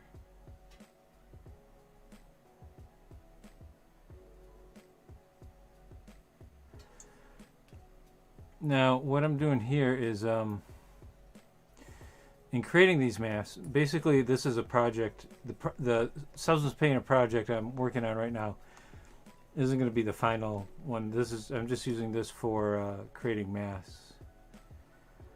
And then once I'm ready to kind of finalize everything, I'm going to import all the subtools. That is, all the subtools except their redundancies. So any of the armor plates and stuff that repeat, I'm only importing one. And then once I assemble, I'll assemble the low poly in like 3ds Max and replicate and clone and instantiate the redundant parts.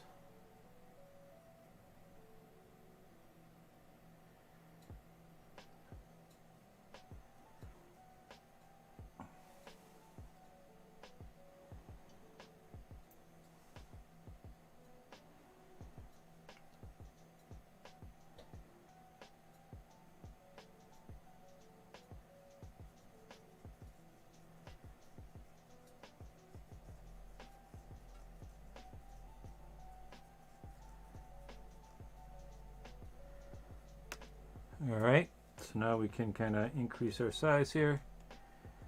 That's too big.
And let's move the sun around. See if I missed anything.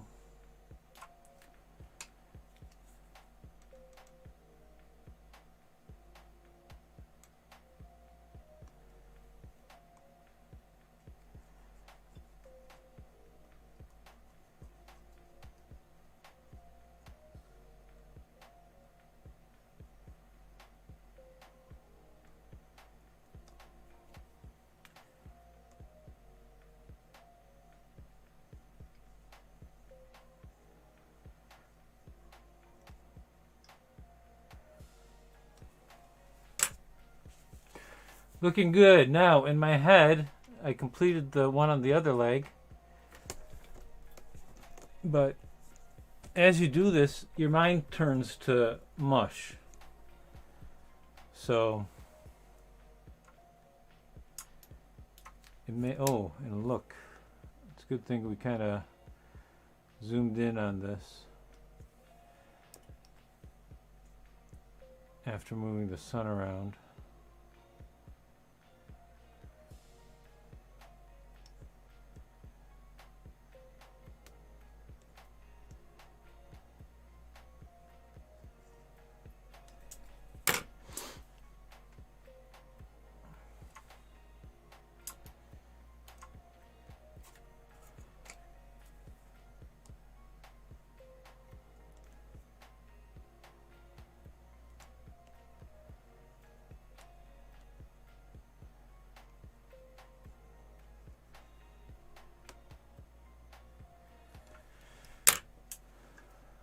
Looking good.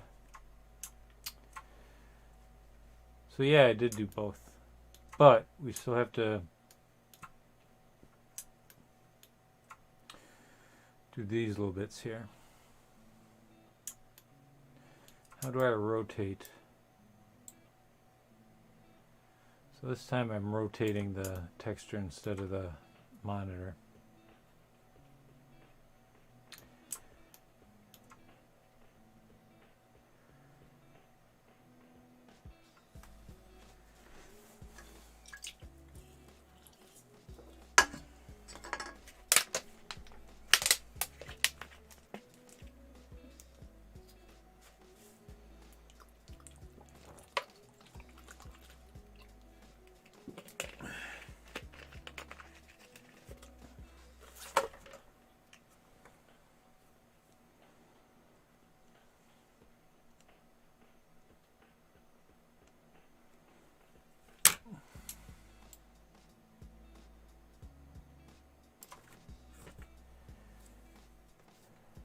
Go to 1.8.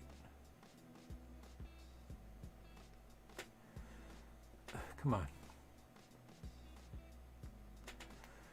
I wonder if there's a way to assign brush sizes to your number pad. So like in any of the games where you switch your weapons out by pressing numbers, you can switch your brush size in a similar fashion.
I'm living on the edge. I'm drawing this in with a 2.8 size brush here. And I'm not particularly zoomed in.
one more of these to do, and then we do the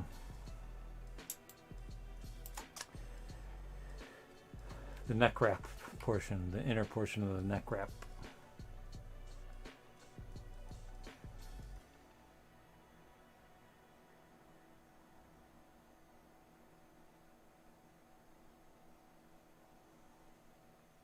I wonder if ArtStation, I'm thinking about going all out on the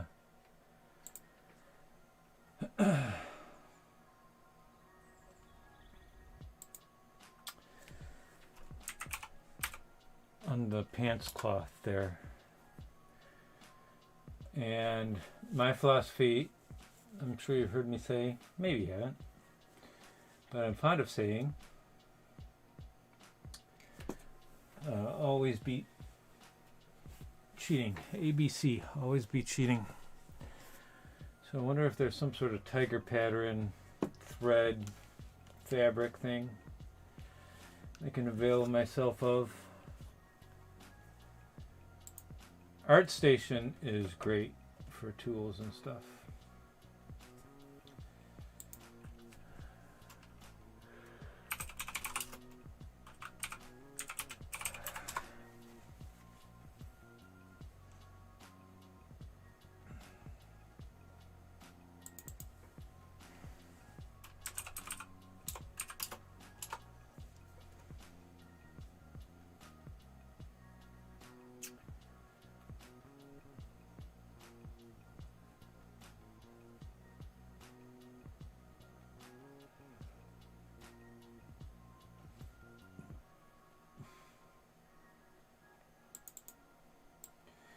Try embroidery.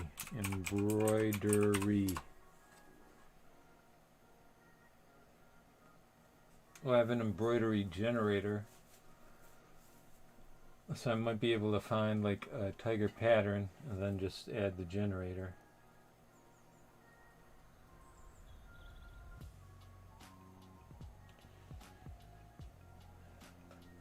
But I don't have anything more specific than that. Or they don't have anything more specific than that. Back to work.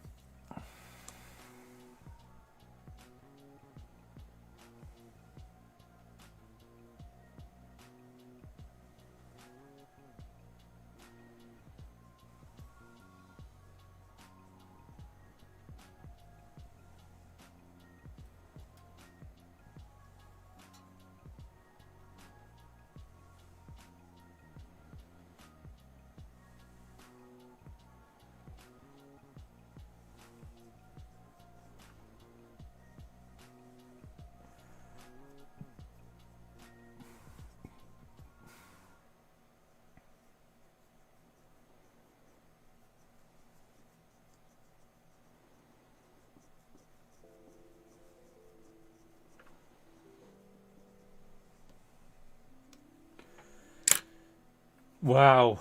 Yeah, so this entire process is going to take us about 3 to 4 hours.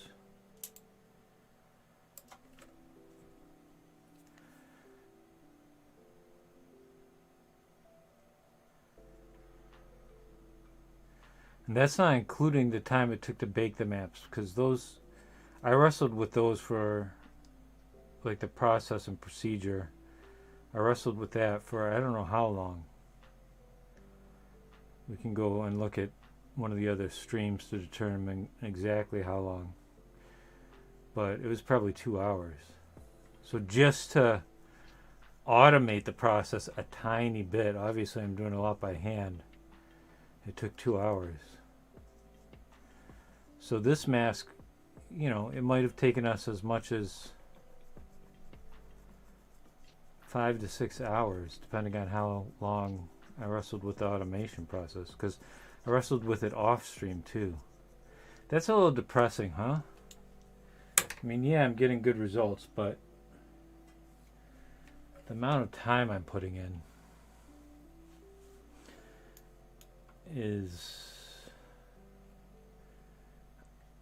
I would describe it as scary.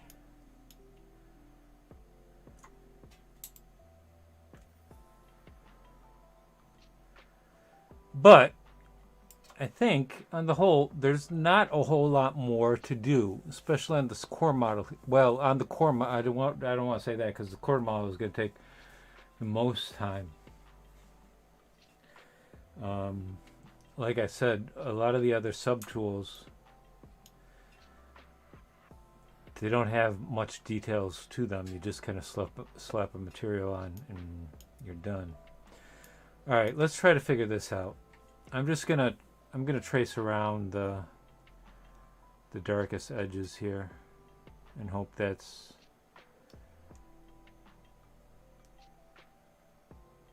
what I should be doing.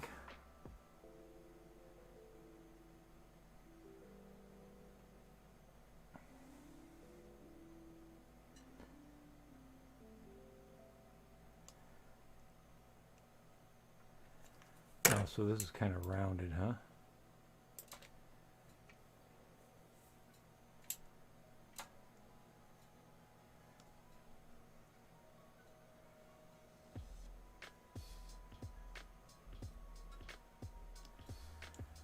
Yay, upbeat music for the ending of the stream. We're in the home stretch.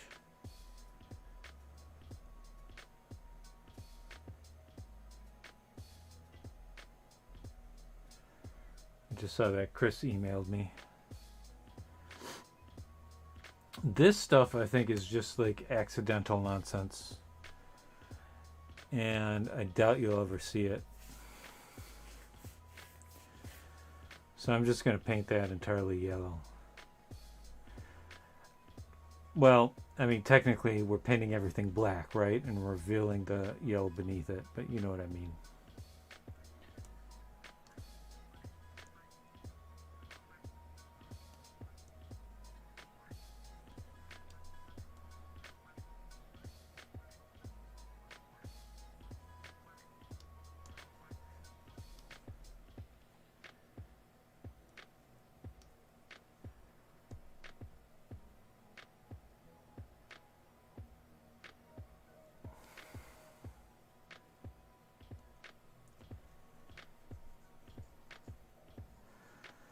All right, so no time to play today. We worked through our video game. We worked right through past our video game playing time.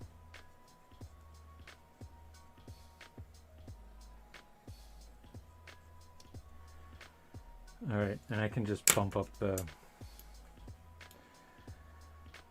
pen size here. And paint in all the rest yellow.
All right, I think that's it for the leather mask.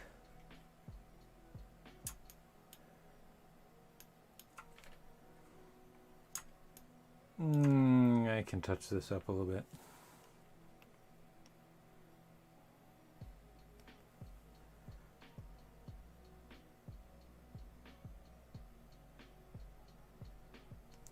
No, go, get away.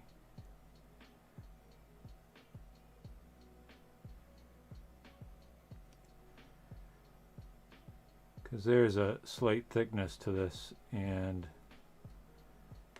it needs to read as leather and not chainmail. You'd be surprised. Like here, it doesn't seem to matter that much. You barely pick up on it, but I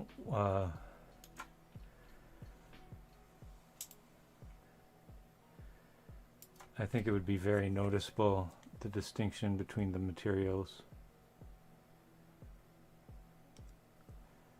in production.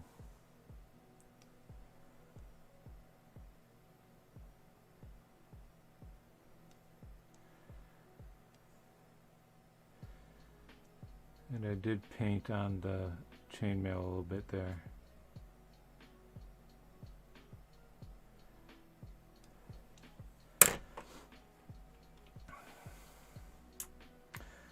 Let's check the other gauntlet for similar errors. Where'd it go? Oh.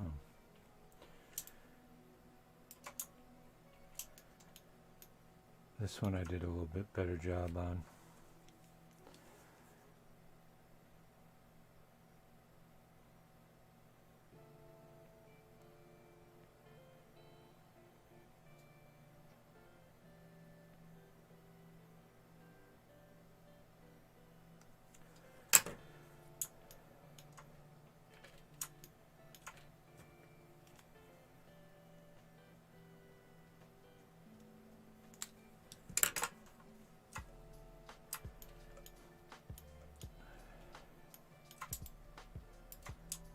This one's good to go. This is the spot right there.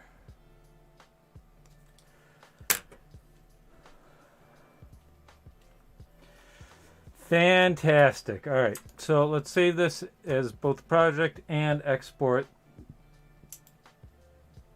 the mask out. Ooh, shiny. All right. Also, let's take a pass around the 3D model and see how it looks.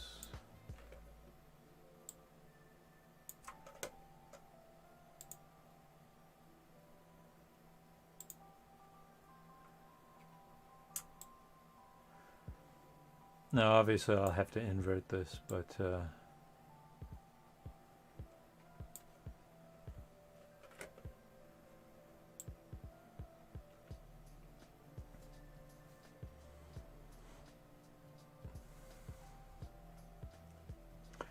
it's looking good.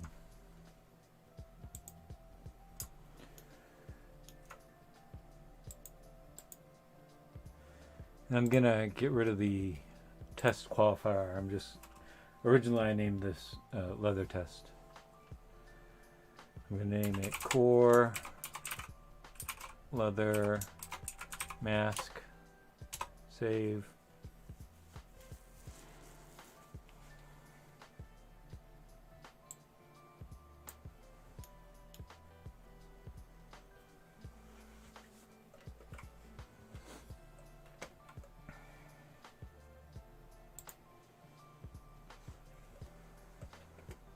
Now what? Now we're going to export the mask.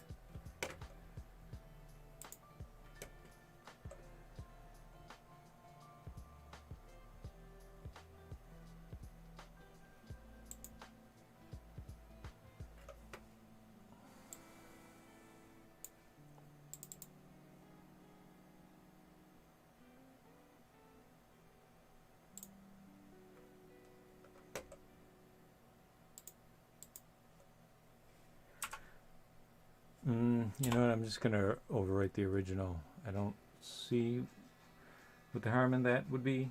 Famous last words. But, yeah.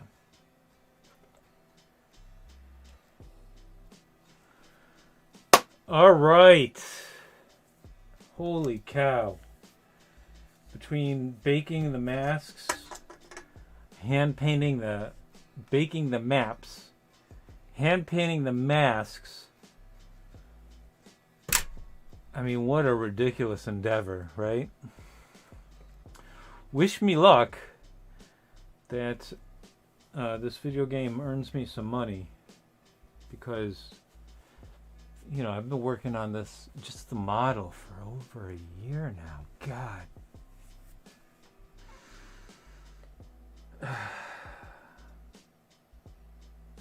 again, some of the setbacks were the disease. Some of the setbacks was, you know, not working consecutive hours.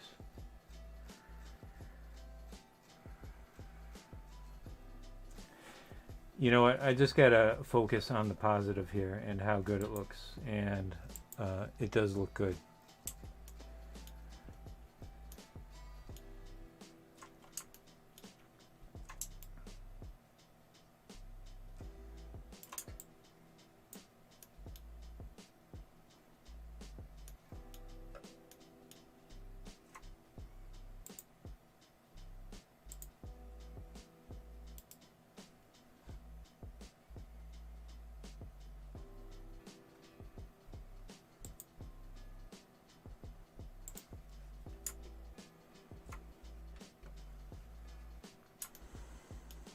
So let's see what this looks like with. I bought some leather smart materials off Art Station. I don't know how to really utilize them yet. But let's see what it looks like with some of the default leather.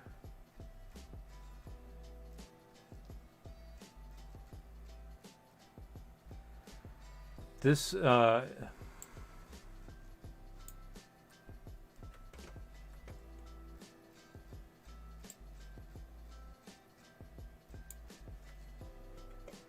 wait, what happened?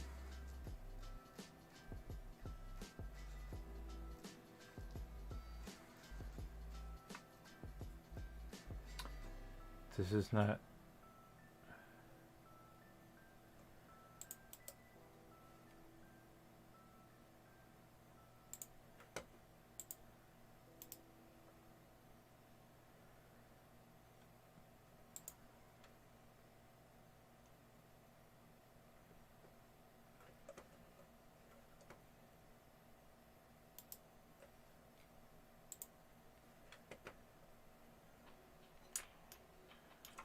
That's not entirely what I want at all, right?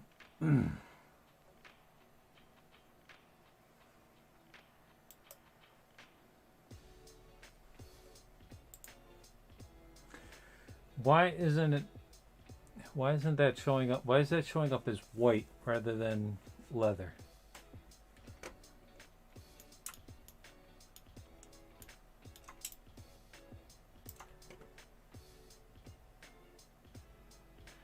Oh, because of this? Yes. Okay.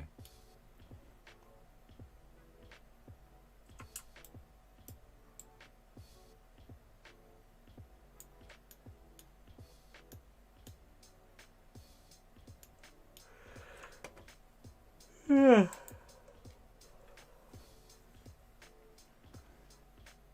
Why are there no properties here? Because I have to expand this, right? So here's the base color.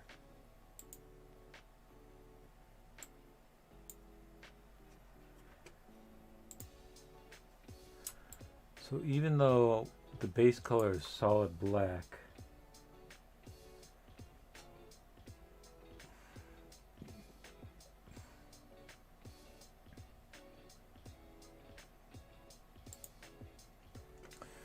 why isn't the rest of the leather?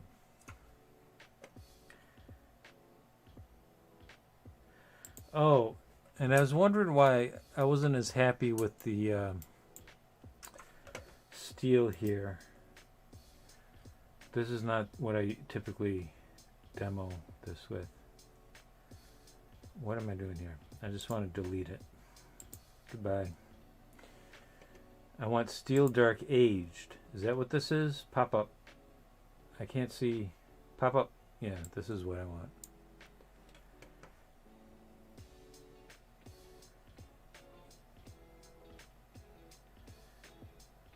Close this. Let's move this to the bottom.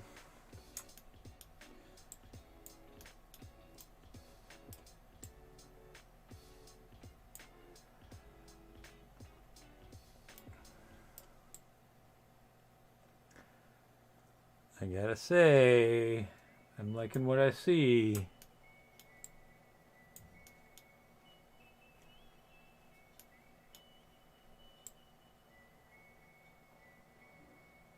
I don't like that the gauntlet is all banged up.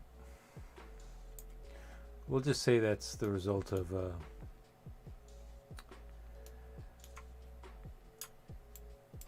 war wear, even though the rest of the armor is, you know, in perfect condition.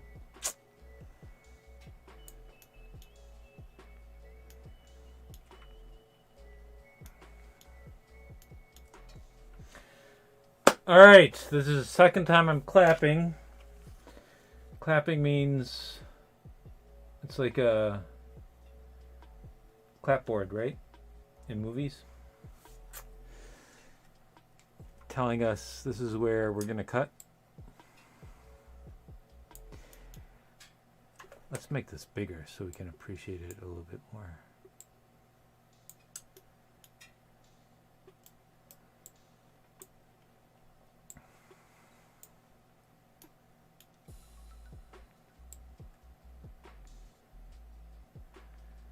Look at this.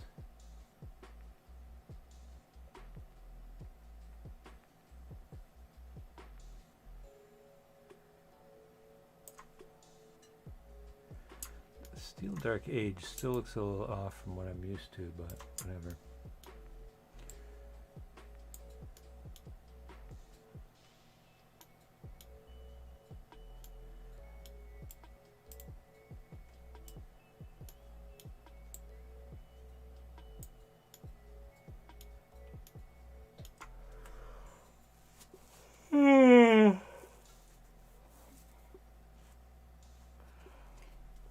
Alright, I'm not even going to bother with a third clap. I'm just going to cut it here. It is 2:07 a.m., so we went 2 hours over. But we got good results. I guess that's all that matters right now. Today's Friday morning. Friday tonight I will stream some more. So I'll see you then. Thank you. Goodbye.